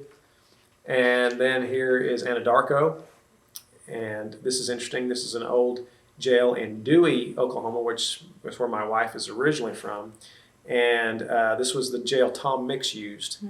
And Tom Mix, for those who don't know, was an old Hollywood silent movie star, but he was a He was a a town marshal in Dewey, Oklahoma before he went to Hollywood. And here's the Red Earth Festival. And then more of the Cowboys and Indians theme. I've spent the day with Jim Shoulders, which was a blessing, and which was wonderful, and got many, many great photographs of him. Lots of photographs. And I looked down, and we were talking in his living room after taking pictures. And I looked down at his hand. He had this ring on that looked like a Super Bowl ring, and just said "Professional Bull Rider." That's all it said. And I thought, that's Jim right there. And so shot his hand, and then he passed away during the making of the book. And his wife Sharon and I have become friends, and I have given her several books to give to family members since he passed away. Jim Cavalier, Locust Grove, and this is Alexander Matthews, the oldest living member of the Pawnee Nation. Page 99, and also a Bataan Death March survivor. Again, our Cowboys and Indians theme continue here. Here's a little trio of antelope that snuck up on me in the Panhandle. This is New Mexico back here. I was trying to get creative with some grass and some boring things, and I look up and these guys are trying to figure out what I'm doing out there, and made for a great picture. You were in their territory. Yes, I was. And here's buffalo from the Arbuckle Wilderness, and our state bird, the Sipsitail flycatcher. And page 104, this is in Woodward, Oklahoma, an old swimming pool at a hotel that has the whole 50s motif. And then, as most people know, during the book in Tulsa, they were unearthing the beloved Belvedere, and so I felt that if I didn't include it, I'd get shot. So I had to include that. And then here we have, at one time, Oklahoma had more school districts than any state in the nation. Here's some of days gone by. Here's Gertie and Fayreau. And then one tornado happened while I was doing the book, and that happened in Sweetwater over by the Texas border. And so I drove all the way from Tulsa to Sweetwater to get tornado damage. Page 108. And 109, we have the Honey Springs Battlefield, which is the largest Civil War battlefield west of the Mississippi. And it just happened after our famous ice storm. So it does look like a battlefield if you look at the picture, because all the tree limbs are down. And it just kind of happened to be my favorite. Here's a couple of rivers, Cimarron and Red Rivers. And here we have, excuse me, Grace Thorpe, who was the youngest daughter of Jim Thorpe. Grace lived in Claremore at the Veterans Center, and she, again, a minute taking a picture, 3 hours talking. And here's a picture of her and her daddy, taken in Tulsa when she was about 10 years old. She recently passed away. And then Bobby K. Reynolds Ferguson of San Francisco, California, who had returned for the Red Earth Festival, which her father, Allie Reynolds, had started. The great wrestler Danny Hodge, page 114, who grew up, was raised by the firemen in the Perry Fire Department, and this was his bedroom, which is now a storage room for the fire department. And then the great Danny Williams of Oklahoma City, of television and radio fame. He was a pioneer in television in Oklahoma City, and actually gave Mary Hart her start in the business. And the day I was there, the ratings came out for radio, and he was declared #1 in his time slot in 7 different decades. And here's Florence Birdwell. And then civil rights activist Clara Looper, I called her, and she came down, and we did a picture at a recreation of one of her little cafe sit-ins. And she's a gem. Here's Eddie Two Clouds. He's just a Choctaw Indian. And then Discoveryland, which was one of my family's favorite little outings we do. Frank Phillips, this is page 120.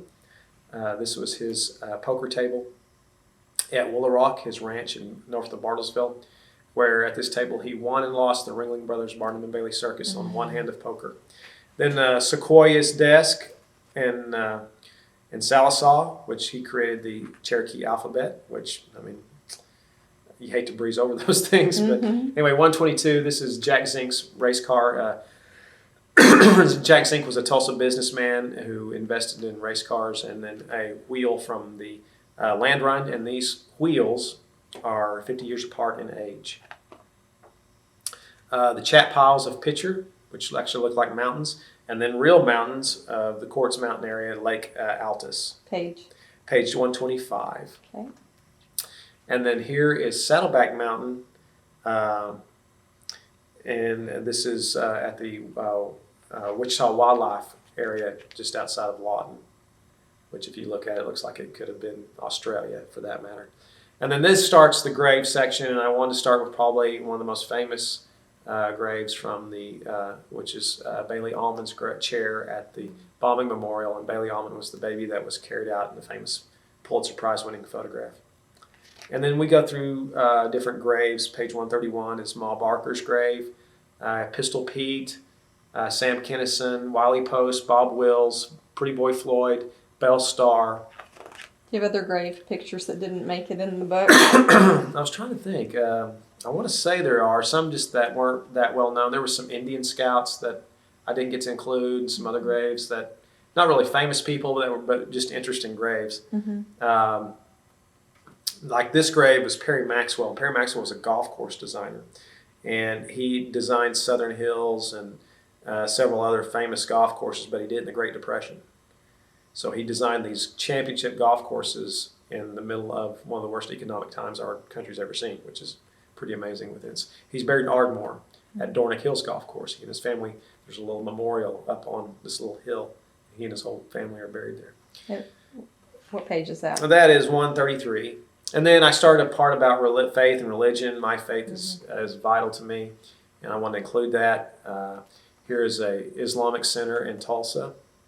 And then I accompanied that with another famous Tulsan, Richard Roberts, the son of Oral Roberts, who is a friend of mine, and I talked him into standing on the furniture.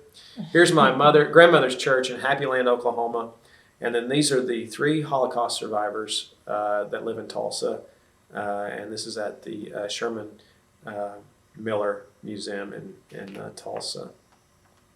And then this is Tulsa Hill on Easter Sunday. I got up early and drove. This is up north or south of Bartlesville just a little bit. And then this is page 139. This is Vespers at Clear Creek Monastery, which is one of the most beautiful places in Oklahoma, near Holbert, Oklahoma, which is going towards Tahlequah. And this is the Wheelock Mission, which is the oldest church in Oklahoma, and it is down in McCurtain County. So it's, if you're going kind of southeast down towards out of town, that's the Wheelock Mission, and then the Wheelock Academy, which was a Choctaw girls' academy, which is really interesting. It's on the nation's top 5 preservation list right now of anything in the United States. And just more, here's a German church in Choctaw, or not Choctaw, but OOHRP, and where they still conduct some of the services in German. And then this is Did you sit in one of the services? No, I didn't. I went on a weekday, but we went to the church, and he was one of the original members. Here's a Hispanic Baptist church back in Guymon. This starts the this starts the sports section, and I started right at the top, and one of the best Oklahomans I could think, or most famous Oklahomans I could think of, and that's Mickey Mantle. I have a friend that was Mickey Mantle's best friend till the day he died, Marshall Smith, that lives in Miami, Oklahoma. He's a golf pro, and he has a lot of Mickey's effects. And so I called Marshall. I said, Marshall, it's Kelly. I said, I need some of Mickey's stuff. He said, come on up. And so I came up, and he got several boxes out from underneath his bed, and he tossed a cap on the bed, and he said, there's the cap that Mickey wore in 1956 when he won the Triple Crown, when he was at his greatest. And I said, that'll do. And we took the cap, and we went to Mickey's boyhood home in Commerce, and this is the porch of his boyhood home, and there's the cap he wore in 56 when he was at his best. That's on page 144. 145 is one of Jim Thorpe's gold medals. This is from the 1912 Olympics. And that's one thing that's kind of sad. We don't have a lot of his stuff. Bob Blackburn had talked about wanting more for the Oklahoma Historical Center, getting more of his stuff. They just don't have that much of Jim Thorpe's things. And then, of course, OU football.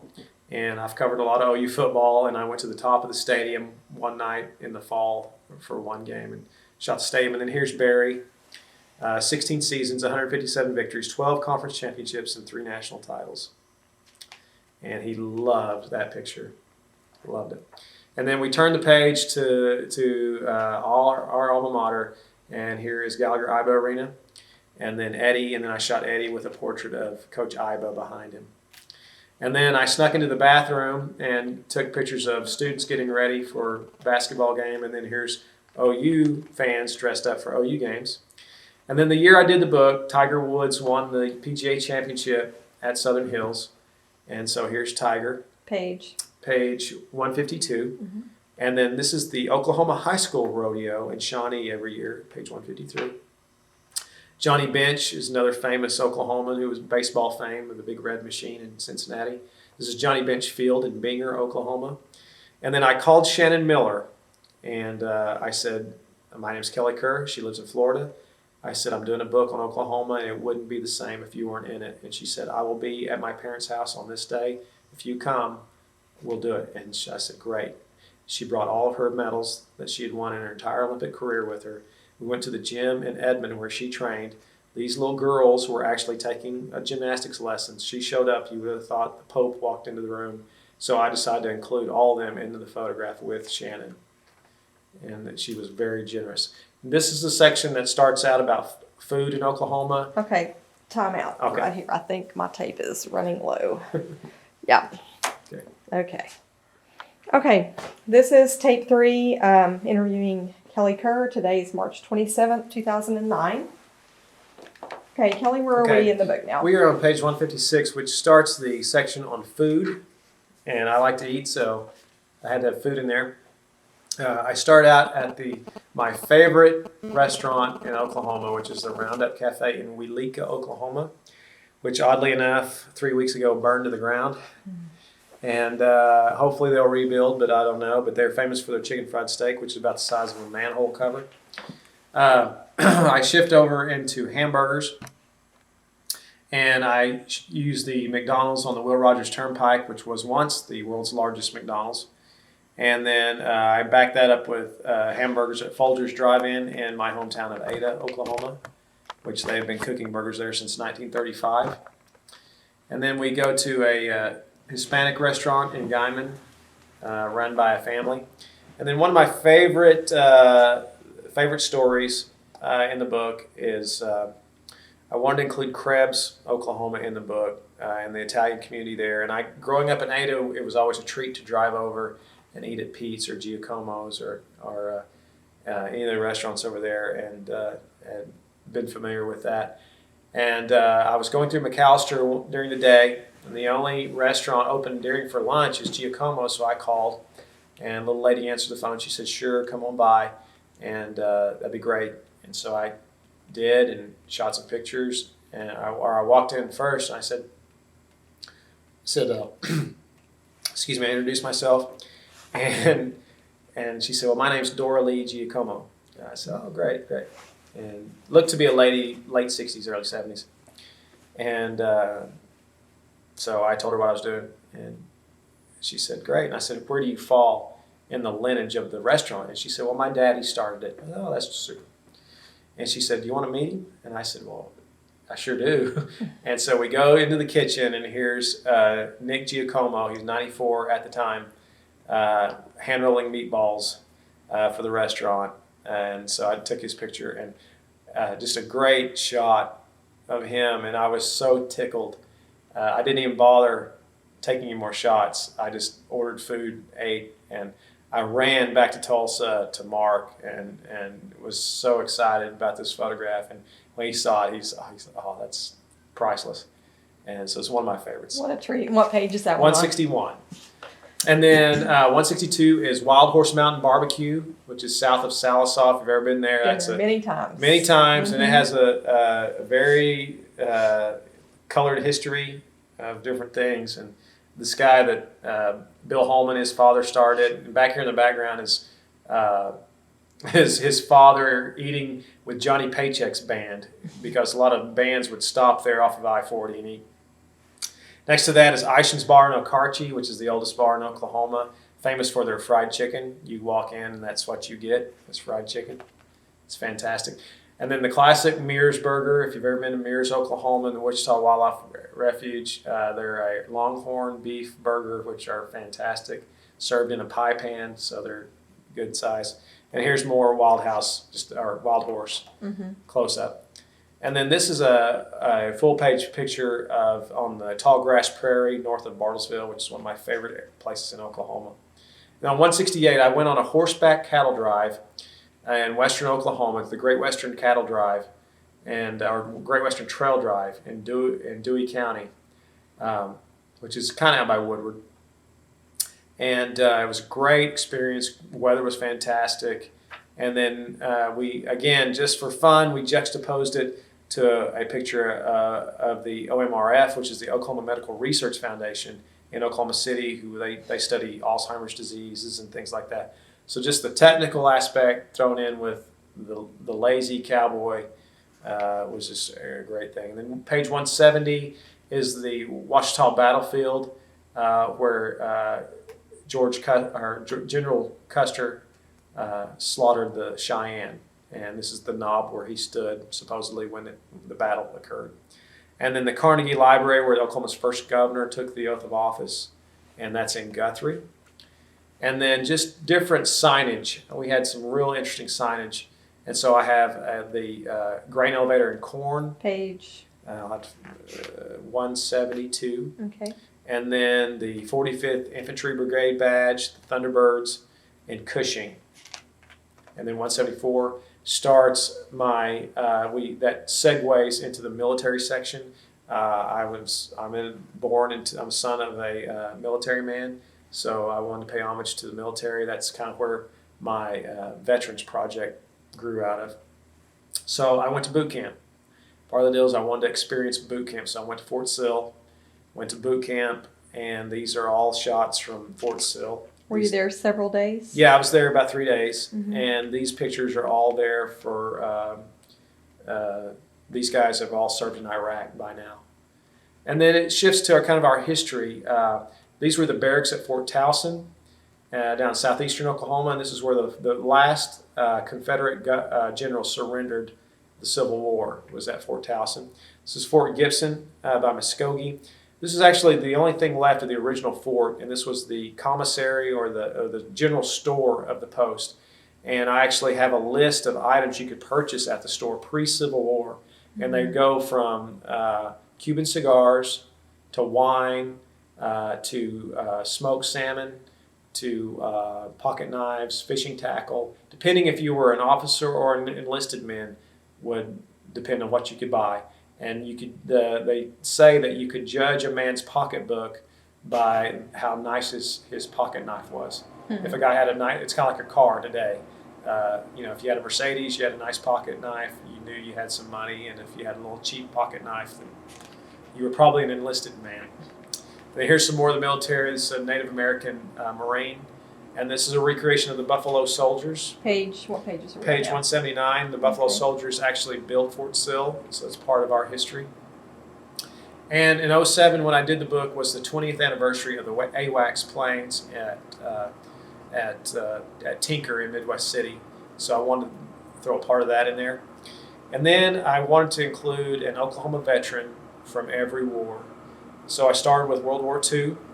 This is Garland Eslick, and he's originally from Bristow. He was the only Native Oklahoman on the USS Oklahoma when it was submerged in Pearl Harbor. He's the only man that was originally from the state of Oklahoma. How did you find out about him? I did a lot of calling, a lot of research, and found out through somebody in Bristow. Finally, I'd called the Navy, I'd called everybody I could find. Some people told me that just impossible, no way. And then I found him, and he lived in Amarillo, Texas. This is the only picture in the book taken outside the borders of Oklahoma, but I had to have him. So I drove to Amarillo to his home and took his picture. That is page 181. 182 is a veteran from the Korean War. My father was a Thunderbird, so I had to throw the Thunderbirds in there. 183 is Robert Pearson of Cushing, who won 2 Purple Hearts in Vietnam. Next is Dennis Goodnight, who served in in Desert Storm. And then finally, Jeff Hudgens of Tahlequah, who was a Marine that was injured in the Gulf War in Iraq. And his Jeep hit a landmine. And I was actually at the airport when he came home, covering it for the Tulsa World. They wheeled him down out of the plane and down the hallway in a wheelchair. And when he saw his mom and dad, he stood up and walked to them. So, yeah, there you go. Again, another picture of Fort Towson and boot camp again. And then I had a couple of different pages here that are really interesting, especially for you folks at the library. But we have such a great collection of authors from Oklahoma. Yes. And there was an event where they had some female authors. And we have Rilla Askew, Joyce Carol Thomas, Billy Letts, and S.E. Hinton. And Susie Hinton and I have taken her picture many times. And I actually saw Billy over Christmas and told her she was in my book, and she didn't believe me and didn't remember taking this picture. And Rilla Askew is actually a relative of my wife. So my mother-in-law's maiden name is Askew, and they come from the same family. That one's on page what? That's page 188. And then next to that, I have 4 of the 5 living Miss Americas, which we have a long legacy of Miss Americas in the state. And so I found out there was going to be an event where they were going to be held, and I didn't want the traditional photo, so I waited backstage, and I just snapped this picture of them together. No big deal, and it worked out great. Here's just cowgirls and little Indian girls. And then starts the music section. And we're on page? We're on page 192. Here's the Cain's Ballroom. I've shot the Cain's Ballroom so many times. If I had $1, I wouldn't be working today. But I didn't want the ballroom in its pristine state. I wanted to wait till a pretty ruckus concert and get it in its aftermath. Woody Guthrie Festival, I just found this guy playing guitar in the park or on Main Street. And so it wasn't a performance, it was just a guy hanging. And then this is the Red Dirt reunion photo. Page 194. Next to that are friends of mine, the Hanson brothers, who played a big role in pop music in our state. Wayne Cohn of the Flaming Lips. And if you've ever been to one of their shows, you will never forget it. And then there's Leon Russell. And then blues legend D.C. Minner of Rentisville, blues guitarist. Page 198. And then 199 is Clifton Talbot, who is a Pulitzer-nominated author from our state as well. And we started with Clifton into kind of I talked about the African-American towns. And so we shift into that now, and we start with Langston and then shift into Boley. And here's the funeral I was talking about. And then here's Greenwood Avenue in Tulsa, which was once known as the Black Wall Street. And just so happens one day I was driving around and there was a Rolls Royce parked. That's just the way the book happened. This is Otis Clark. He was the oldest known living of the Tulsa race riot. I had to call 3 months in advance to get on his schedule. He's from Tulsa, but he travels all over the United States speaking about the race riot. And got a big hug from him after I took the picture, which was what page is he on? A gift. 203. And then I shifted into industry in Oklahoma. That was another part I wanted to get into. And a big thing in Tulsa is American Airlines, and just the massiveness of these planes and how they work on them is picturesque in itself. So we just included that. And of course the energy part of our state, and these were taken all over the state at different locations. Like at Cushing, the tank farm at Cushing, things like that. And then I turned it over to agriculture. This is page 208. 209 is Mike Schulte. He's a 4th generation wheat farmer from OOHRP, and the first member of his family to have to get a day job to make the farm go. So I think, if I remember right, I think he's a firefighter in somewhere around there. Wind farm near Weatherford. If you've ever seen the wind farms along I-40, it's kind of neat. I've shot some pictures of And then this is the Heartland Flyer, which is the Amtrak train that runs from Oklahoma City to Fort Worth, Texas. And I recommend any Oklahoman go do that. It's a gem. This is where the train travels through the Arbuckle Mountains. This is the Washita River. You cannot see this by car. This is private property. And so to only see this section of Oklahoma, you have to ride the train to do it. and it's well worth What it. time of the year were you doing that trip? That was in the summer. Mm-hmm. That was in the summer. And then Holy City and the Wichita Wildlife Refuge, great place. They're gearing up right now for Easter. Lone Chimney, Oklahoma, near Pawnee. And then page 216, the Goodson Ranch, up north of Ponca City, one of the historic places in Oklahoma. This is, let's see if I remember there. Larry Cannon was his name, and his grandmother started the ranch. And then the first Republican governor of the state of Oklahoma, Henry Bellman, and his wife. And then we go to I started kind of a little section of kind of forgotten places. And here's Minnie's Diner in Krebs, and then a church in Godibo. And we're on page. We're on page 219. Mm-hmm. Here we have the rotunda. And then we have, these were just pictures that looked good together. There's no really rhyme or reason. I had this kind of oil derrick that shot up out of the sky, and then I had this Native American that had the feathers that kind of shot up and looked similar. So there's really no rhyme or reason. What page are those on? Those are 222, 223. Mm-hmm. 224, these are different signages. Again, I was in Hinton. The guy was painting the water tower. Wrangling, Oklahoma. Again, two similar pages, the cattle drive and then a hay field. And you have a page where just the hay bales litter the landscape, and here the wagons litter, and they look the same. They look like they're almost one Mm-hmm. photograph.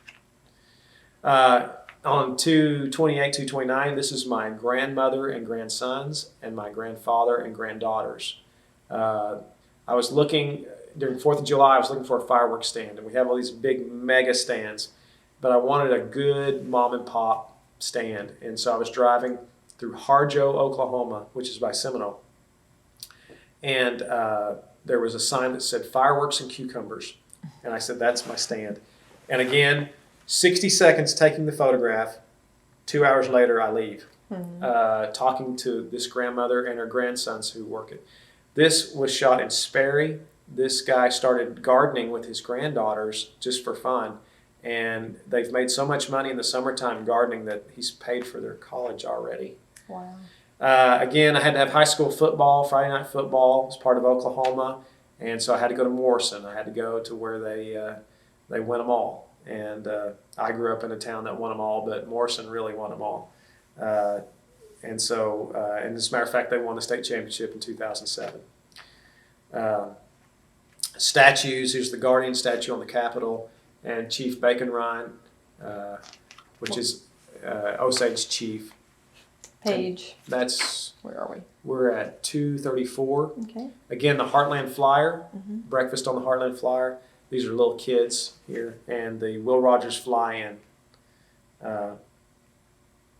up in around Talala in Oologah. These were just kind of scenery shots. LaFleur County, just this tree stood out in the fall, and then cactus near Hitchcock, Oklahoma. And these are restaurants that have gone by the wayside in Beaver County and in Choctaw County. These couldn't be too farther apart than I was just thinking that this is in the Panhandle, this is on the Red River. So quite a bit of time. This is in Anadarko. Again, two pictures that have nothing to do with each other but play well together.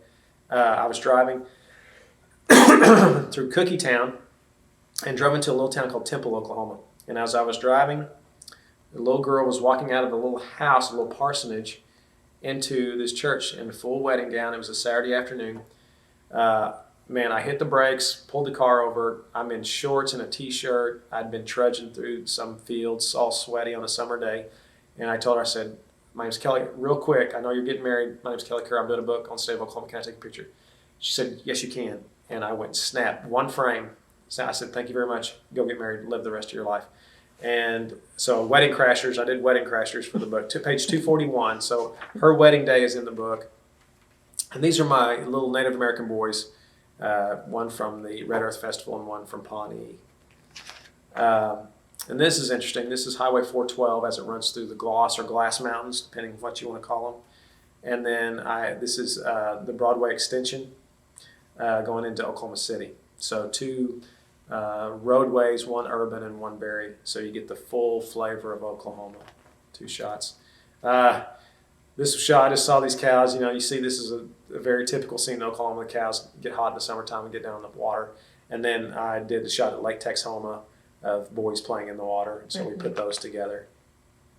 This is really fun. These were shot about 8 months apart. What page are we on now? We're on page 250 and 251. These are the monks from the Clear Creek Monastery who were on an outing. They were just on a walk, a nature walk, which I think they do daily. And this is the Clear Creek, which they're walking through. And I went to Turner Falls, and this little girl was skipping across the rocks, and they just looked so similar together, but yet completely different situation and time. And it's just kind of the way the book worked out. And I had blackbirds in Blackwell. Well, now I have elk in Elk City. Mm-hmm. And then these were some dogs in White Bead, Oklahoma that were these are just kind of leftover shots that I thought kind of are neat together. And then, of course, the Noodling Festival in Pauls Valley. You got to go noodling. That's part of the deal. What page? We're on 254. And so this is the Noodling Festival.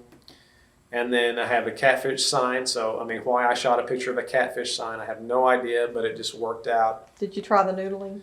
No, and I don't plan on it. One of the biggest mistakes I think the state has made is not preserving the 101 Ranch near Ponca City. If you look at the history of the ranch and what went on there, the fact that they had their own currency, their own schools, their own post office, and the fact that this is all that's left of the ranch, I think it's a shame. But I wanted to include the 101 Ranch. What page? This is 256. 257 is a grave. There's a cowboy's grave at the ranch where a lot of the old cowboys are buried. Bill Pickett was a Native American, or not African American cowboy who was credited inventing the sport of bulldogging. And this is just a scenic shot of the Great Western Trail Drive in western Oklahoma. Just a pretty picture. I just saw the Sunset Estates of Maud, and it was kind of left there, and it was sunset. So I shot it, and then I wanted to shoot something from the town I live in, which is Jinx, and so I walked out my driveway. I shot this from my driveway. What page are you on? This is 261, full moon in summertime in Oklahoma. And then I kind of had this whole agriculture thing out in western Oklahoma, and these were shot about 100 miles apart, but they just look so similar together that we put them together. And this is actually Texas right here, and the old tractors running down the highway to wherever they're going. And then the ice storm, we had a great ice storm that year, and so this is in Jay, Oklahoma. On page 264 and 265, we have Turner Falls again, but we had members, families of 4 in each, so those are why they play together. We were just looking for that. And then here is 266, is in Hugo, trapeze artists practicing in the summer, in the wintertime when they're off. Where do they practice? In their backyard. They have a trapeze in their backyard, and that's how they practice. This is very interesting. This is so funny. I was home one night, and I was watching this show called Made in America on the Discovery Channel with John Ratzenberger, who played Cliff Clavin on the show Cheers. He travels all over America looking at these little businesses and stuff that's made in America. And I'm watching the show, I don't know why, and he's in Oklahoma.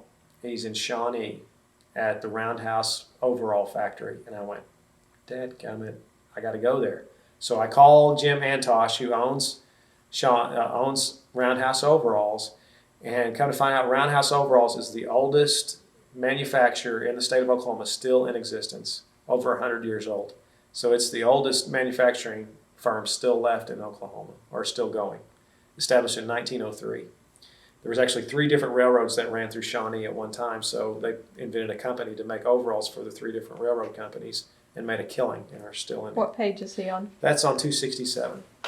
And then 268 was kind of our Cowboys and Indians theme again, Pawnee Bill and Anadarko. And here are my little general stores, one in Loco and one in Kendrick, Oklahoma. And then 272, we have Sean O'Grady, who was a world champion boxer from Oklahoma City.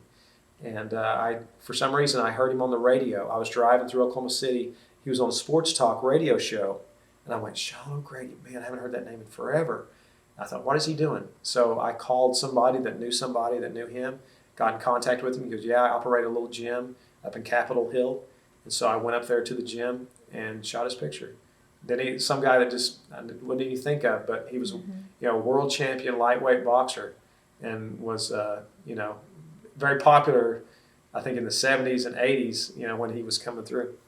And then a guy that owns a flower shop in Lone Wolf, which is the only thing in Lone Wolf besides the funeral home, and the funeral home's a co-op, so the flower shop does very well. This is the Wild West show at Prairie Song in Washington County, which we go to every year. Different signages again. Calvin World Airport, which is actually appears as an airport on our state maps, but it's not. It's a barn. And then Means Rent a Horse, I just thought was funny. That's page 277. 278, again, this was kind of leftovers from my towns thing, that this is Slap Out, Oklahoma. I need to have Slap Out in there. And this is a tire place. And then Rush Springs. If you haven't had a watermelon from Rush Springs, you haven't lived. So I had to cruise through Rush Springs during watermelon season and buy a Black Diamond watermelon. And then Waurika, the Rattlesnake Festival in Waurika. And then this is Doug Eoff, and he is a coyote hunter in Frederick, Oklahoma. He uses greyhound dogs to hunt coyotes. And these are part of his dogs. What page is he on? That is 281. And then 282, what nobody knows is General Custer was a huge fan of baseball. He would organize baseball games at Fort Sill between the soldiers and the Indians. And they would play baseball. Well, they recreate this game every year at Fort Sill. They called Louisville Slugger, and they got the specs of the bats and balls that they used back in the day. And Louisville Slugger builds those for them and sends them to Fort Sill. And they play by rules that they played by back then. And the Native Americans that play in the game are actual descendants of the original Indian teams that George Custer played. Oklahoma. It's fantastic. So it's a family tradition. It's a family tradition. Yes, absolutely. And it's a great event. This is the sign from the baseball field at Asher, they've won 45 state baseball titles at Asher. This is Charlie Hanger. We are on 284. Okay. Charlie was the patrolman that arrested Tim McVeigh. This is the spot on I-35 where he arrested McVeigh, and the stories that could be told from that. But the most famous arrest in the state of Oklahoma, in the history of Oklahoma. Next to that is Old Sparky, which is the old electric chair at McAllister. And then this was just such a weird but entertaining photograph. Again, the noodling festival at Pauls Valley. They had a big tank where you could jump in and noodle, and it just made for great photographs. Going to Ponca City, I had to photograph the Pioneer Woman, but I didn't want to photograph the statue. The statue has been photographed a billion different ways.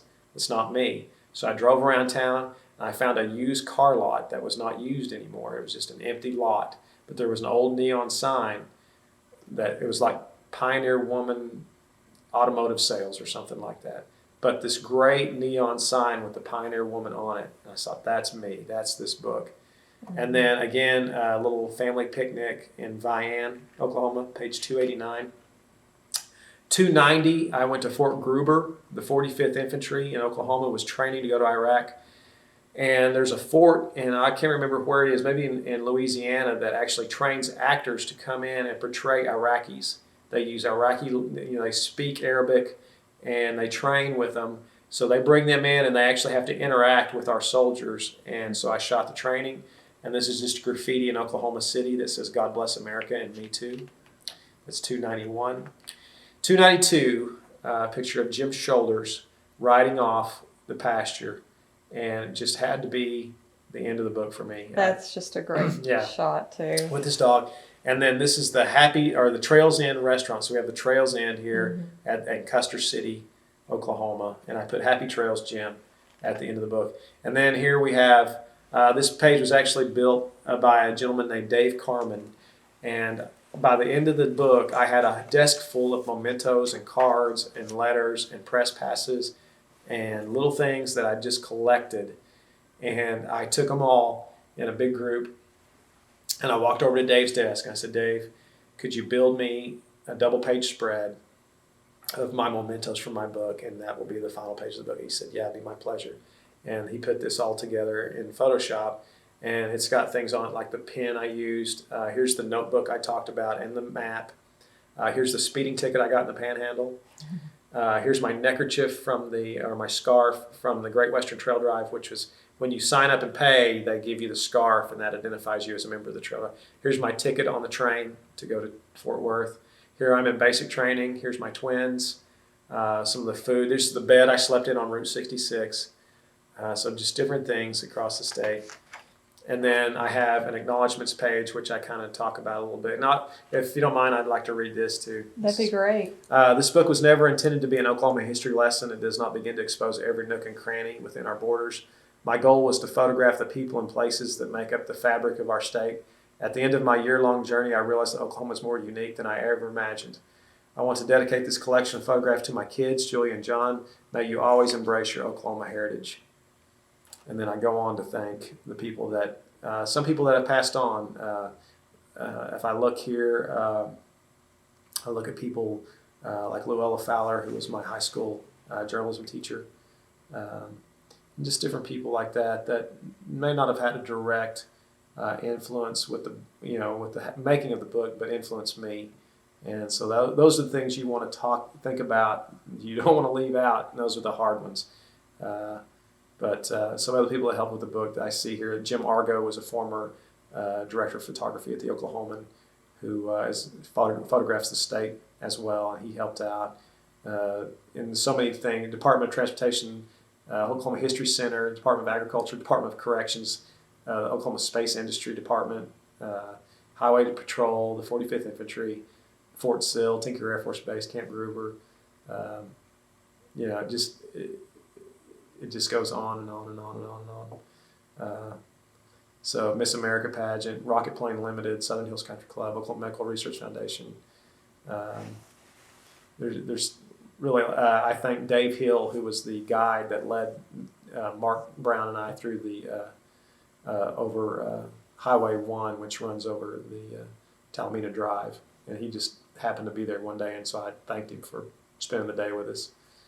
I was trying to see if there's anybody else that catches my attention off the bat, but the Jack Montgomery VA Medical Center in Muskogee,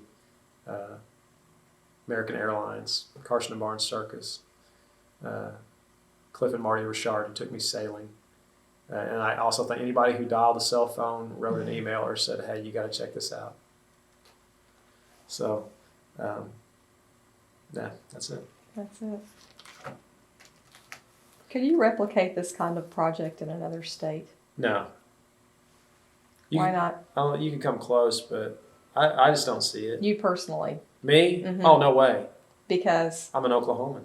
I mean, there's nothing. I mean, I could go to California and take beautiful pictures, but who cares? Mm-hmm. I mean, that's already been done. Ansel Adams took care of that. And, I mean, it's the same thing. You can chalk it up to that. Nobody has ever photographed the Sierra Nevada like Ansel Adams. Why?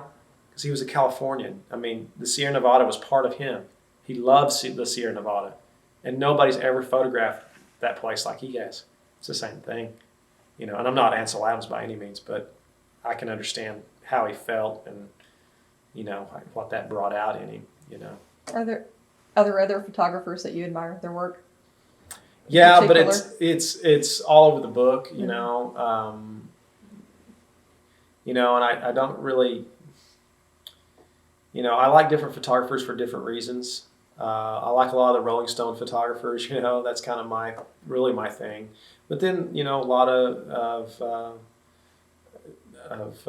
contemporary photographers, a lot of photojournalists, a lot of, it kind of runs all over the place. It's not, I don't really stick to one really thing, one person. I try to draw a little bit from everybody, whether it be Annie Leibovitz or, whoever. Mm-hmm. But I don't look at one photographer and go, yeah, man, I just wanted to be them. Mm-hmm. How did you choose the cover for the book? Wow, that must have been hard. Yeah, if you look at the cover, it's this was shot at the Tallgrass Prairie, which is one of my favorite places, Mm-hmm. and in the wintertime. And again, kind of like the bombing memorial, I was reserving the tall grass for springtime, flowers, the spring flowers and all that good stuff. And again, I would just happen to be driving up near Pawhuska during that time, and it was during snow, and snow was on the ground. And I thought, I've never been to the tall grass when snow's been on the ground. I wonder what it looks like. And so I went, and it was awesome. I was like, wow, this is great. So I drove around. I found the herd, the buffalo herd. And so I kind of just set up. I was very patient, and they started kind of taking off across the plain there, kicking up the snow. And pow. And I went, man, this is pretty good, And so I came back home, and Mark mocked up a cover with that on it. And we went, wow, that's pretty good. And it just there's nothing I ever shot. There's probably better pictures in the book, but nothing probably more appropriate or fit better than that. And so it just stayed. I mean, nothing ever bumped it off the cover. And I was hold it up for the camera. Sure. Yeah. And I was totally open to something else being on the cover. Mm-hmm. I didn't have a problem with something else getting on the cover if it so I shot something that would have worked, but nothing ever did. I mean, that was it. And it was probably that was in the wintertime, so almost halfway through the book. And then the back cover is a little man mowing in the panhandle. So you see him on a little John Deere tractor in the middle of a field out there. And I thought it was great because I wanted something that was just had nothing to do with the cover and looked something completely different than the cover, something completely random. I mean, we could have put Barry Switzer on the back cover or some, Mm-hmm. but I wanted something just really okay, fun, something way out. How important is place to you? You talked about the importance of people in your photos and how you like to have somebody warm-blooded in there, but underneath that, I do keep seeing place, and I hear place when you talk. Well, yeah, I mean, that's kind of that's kind of what I do. I mean, at the World, my thing was shooting portraits, we call them editorial portraits or environmental portraits. I teach a class here called editorial portraiture, which is basically people in their environment, but yet I take it and put that whole weightlifter in the ballerina class. I try to make it interesting and different and give them something a little more, and I've been able to do it fairly well and I had some success with it. But basically what this is a gigantic editorial portrait book.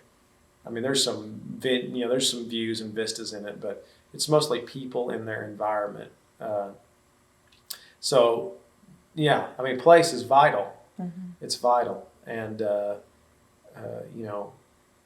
I try to tell people or show, it's like I tell my students, we can take a CEO and shoot him in his office, sitting at his desk. But that's where you expect him to be. Take him and put him in, I don't know, swimming pool or whatever. I have a photograph of the Red Dirt Rangers, and they're in a pond up to their noses in water, and that's more appropriate. That's more them than being on a stage somewhere. Or, it's like Barry Switzer. You expect to show him, like when I called him, he said, "Well, do you want to meet me in the Barry Switzer Center, which is where they house all the trophies, all the national championship trophies. They're all the hardware." Which is what you'd expect, Barry and all the, I said, no. And I said, I've got a spot picked out. And it was in the old locker room, in the corner of an old locker room, where it's not used anymore. It's just dingy and old and nasty. And I said, that's it. That's where you did your work. That's where it all, that's where the pep talks and the gripe outs and the tears and the laughter, that's where it all happened. That's where I want it. So yeah, place is vital. Mm-hmm. I mean, it's really vital.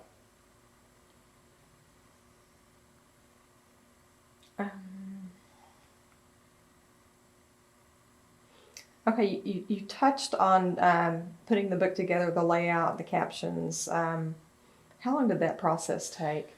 That took a good 3 months, maybe more. Mark had some of it laid out, a little. He had some mock-ups done, and that's just it. We didn't know exactly how we wanted the pages to look, and the feel of it. And so until we finally, and that was part of it. The first month I finished it September.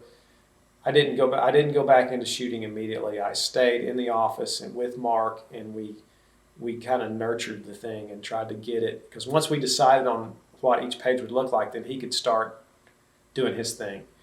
And so I stayed with him through that, and we actually got away. We went to Quartz Mountain and took the book with us on computer, and actually got away from Tulsa and got away from things that were familiar to try to clear our minds, to get a good look at what we were doing. And then I had two people that had nothing to do with the book, nothing to do with Tulsa World, edit the book, look at the book, to get I had looked at it so much, I wanted another opinion on what it was going to be, and if I was on the right track, or if we were crazy.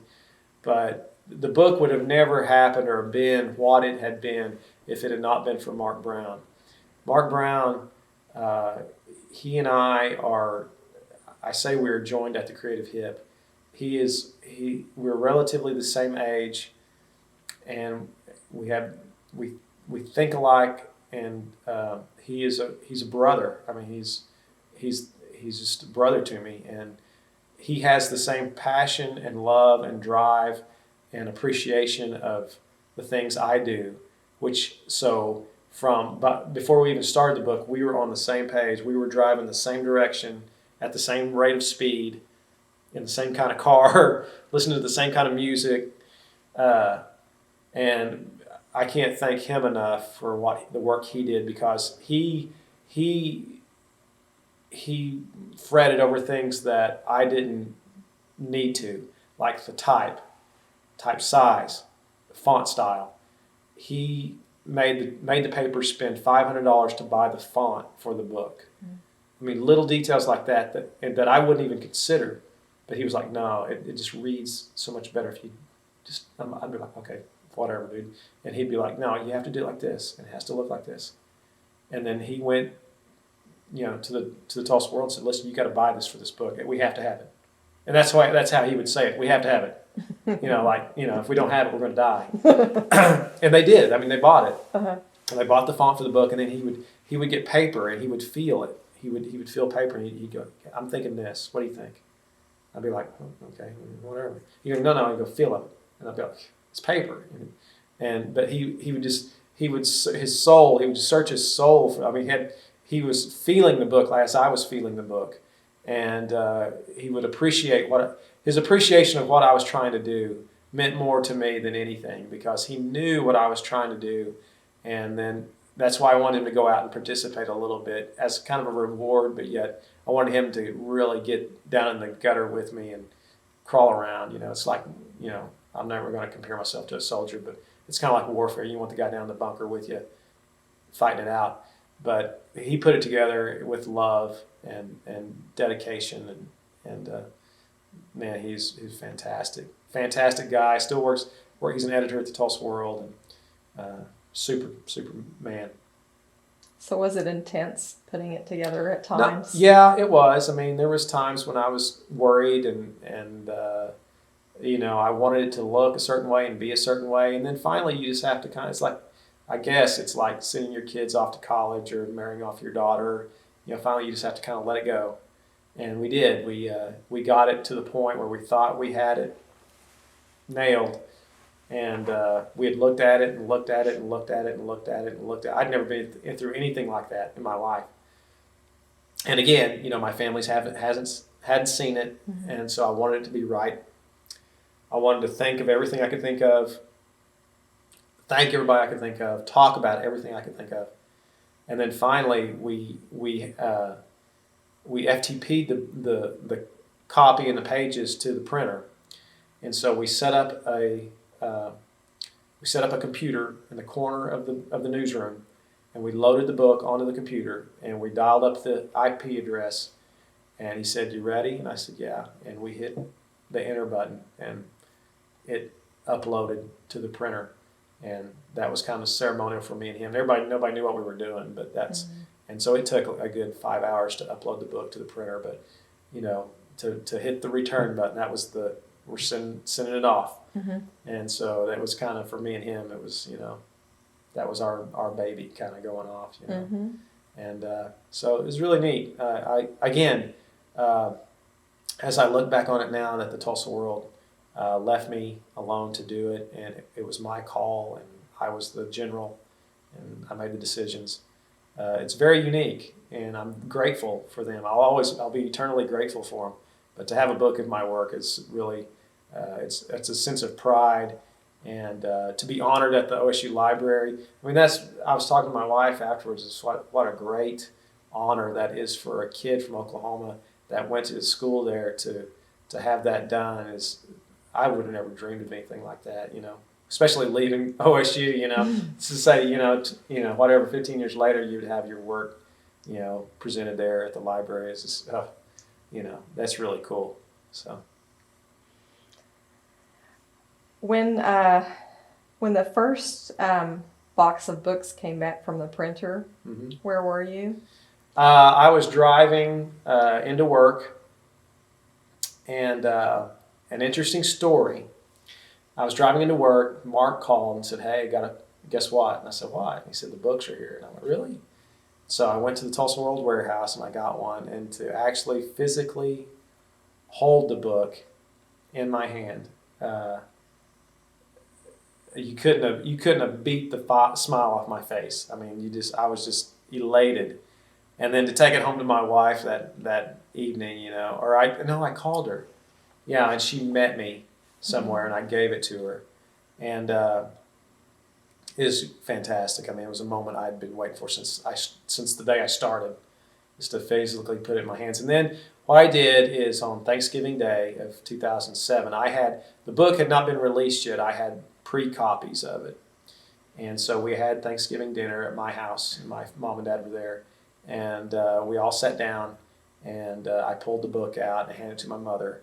And, they just stood there kind of shocked for a minute looking at it. And then they looked through it, and then throughout the whole day I would look over, catching them, picking it up, and, peeling through it again and again and again and again.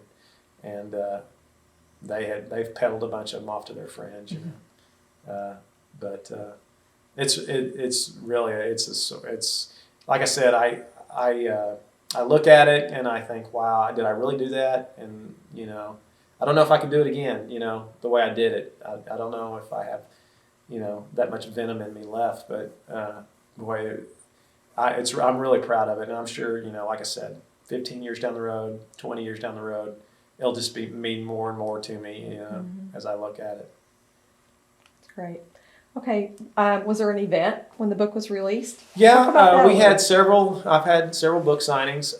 One of the funnest ones was a friend of mine named Mary Beth Babcock, who owns a store in Tulsa, and I'll give her a plug. Her name of her store is Dwelling Spaces.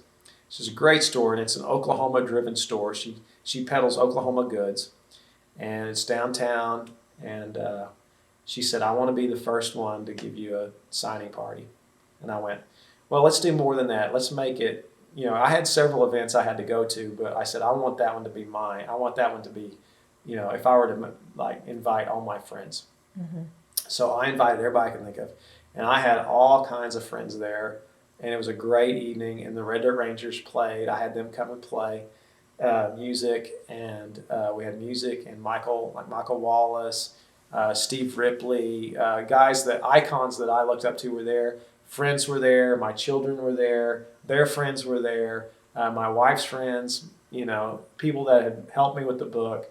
And so it was really a great, just a release saying, we finally did it. And it was a wonderful evening. Really great, really great. We're almost through. Hey, all right. Okay, one thing that I notice about you from the meeting you Mm-hmm. at the library, and then the first interview is your convictions Oh, about yeah. yourself and who you are. Big time. And I think this is really impressive because some people go through their whole life and they are searching for that self-knowledge and that self-awareness. Did this journey change that about you, or did you already have that going into this? Well, I want to think that I had it. Otherwise, the book would not have been what it is. I think the book allowed me to kind of exercise my talents to their fullest because I think I have, I had the wherewithal to run down people like Eddie Sutton and Barry Switzer and Miss Americas and things like that. And yet I have kind of the sensitivities to know how to treat them right and to capture their image properly. I mean, I don't know, but yeah, I mean, I look back on it now, and it was the right time. I was at the right point in my career, and come to find out it was my last hurrah with the Tulsa World. And the timing was perfect. And I was ready for it. I had made, I'd been there a good dozen years and knew my contacts. I knew how to get it done. And I did. I mean, I was right in my element. I mean, I tell people I was hitting on all 8 cylinders. I mean, I knew exactly what I was doing and knew how to get it done. And and I think the Tulsa World knew that too. I think that the powers that be, that they knew that I was the guy that could pull it off and make it something special. And so I think they had some confidence in me and what I could do. And so I think they're proud of it too. I think they're proud to put their name on it, and had the Lorton family tell me that, and so which was made me feel good. But yeah, I look back on it, and I look back at what I was doing as far as photography, and I was ready. I mean, the time, again, I can't emphasize that enough. The timing, and even where I am today, the timing was absolutely perfect. I mean, it was just, I didn't think so at the time. I just thought, okay, we're going to do this. It's just something I'm going to do. But looking back on it on the other side, I'm like, whew, man, I call it divine intervention is what I call it. But, I mean, it was spot on. I thought it was interesting that you made a significant career change when Yeah. this project, when the book was published. You didn't have any intention of doing that at the time? No, never.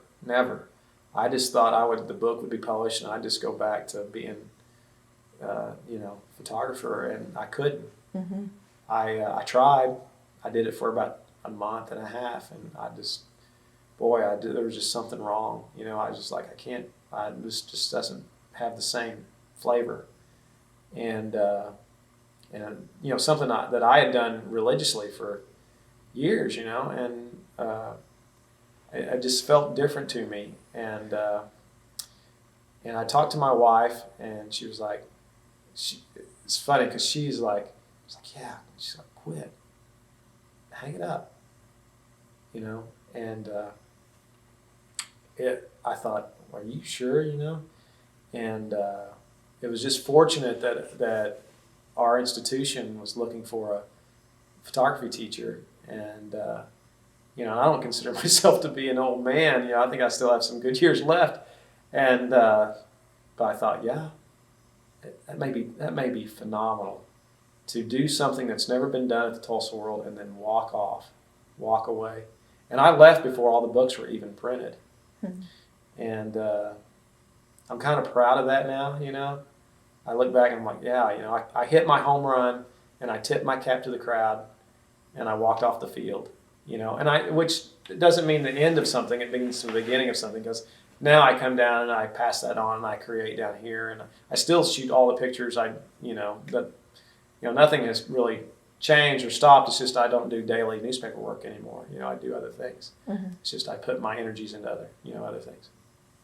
But yeah, again, a timing deal where it's just like, wow, I've got an opportunity to do something really cool, And it shocked a lot of people about, no, there's no way you can do that. I was telling them, man, that's not going to be your deal, But I was ready, because I was really tired after the book. I was exhausted, and I'm one of these guys that if I can't give it 110, then I don't really want to give it. And so, kind of like the book, so, and I wasn't really giving it, I was like, I was having to force myself to really do my thing. And so it was time to change, and it just so happened that the opportunity was right and things worked out. But yeah, I kind of look at it now and go, yeah, it's kind of cool that I had that now. This marked the end of my career there. It's a great way to say, yeah. What gifts do you feel blessed with? Oh my goodness. First and foremost, my faith, just my faith in my Creator, and that everything runs through Him. I mean, there's just nothing that I have, nothing that I am that doesn't come through Him. First and foremost, my family, to be blessed with the family, the home I was raised in, and then the home I live in now. My wife has been such a tremendous support to me, and that she would want to put my career at the forefront and let me do the things that I love to do. And for some reason, she knows I need that. I have to. I'm a better person if I exercise those things, and she understands that. And we've never really talked about it. It's just an understanding, and so that's great. And then my kids, and then yeah. I mean, this wasn't an accident. My photography is not an accident, but it was something that wasn't planned, and it wasn't, it wasn't like I was born to, I knew from the womb that I was going to be a photographer. It was just something I had to stumble into. But once I stumbled into it, then I was home. It was what I was supposed to do, and I never saw it coming in a million years, but that's the way it worked out. And it wouldn't have been something my parents would have planned for me, A photographer, I don't know, But that's the way it happened, and so I'm extremely lucky. I've had a great career that took me. I've been halfway around the world and seen things that a kid from Oklahoma doesn't normally see, and been able to meet people. That's the most important thing. Meet people that I would never dream that I'd be able to meet, and that's really it. And to be able, the cool thing is, and I tell my students this, to be able to take your photography and give it back to people. I tell them, I said, it doesn't get any better than that. You can take all the cool pictures that you could possibly take and win awards and do all those things, which I've been lucky enough to do some of that. But to actually take your photography and give it back to people and move them in some way, there's nothing better than that. And for that, I've been blessed 100 times over. And then to be able to pass it on now to the next generation, and that, my influence won't stop when I can't see anymore to take a picture. Wow. As I said before, it's really been a privilege to interview you for this library project. It's my pleasure, my privilege. To learn about your book and your creativity. I admire your passion thank you. For your family, your work, your spiritual side. Thank you. Your students, which is very obvious. Yeah. And for OSU, just when students come through here, you can tell you connect with them. Absolutely. And it's your love for people. I believe that this book is going to be just one part of your amazing legacy as a photographer and a person and a teacher now. And just want to say thank you for sharing your stories. It's like I said, it's my pleasure. I always love to talk about myself, so that's easy. I spend the first week of every semester just talking about myself, so I make sure they understand who I am. And then I say, don't you know who I am? So they're like, no, we don't. No, thank you. Well, thank you. Anytime. We're at the end of the tape. All right, cool. This is great. Awesome.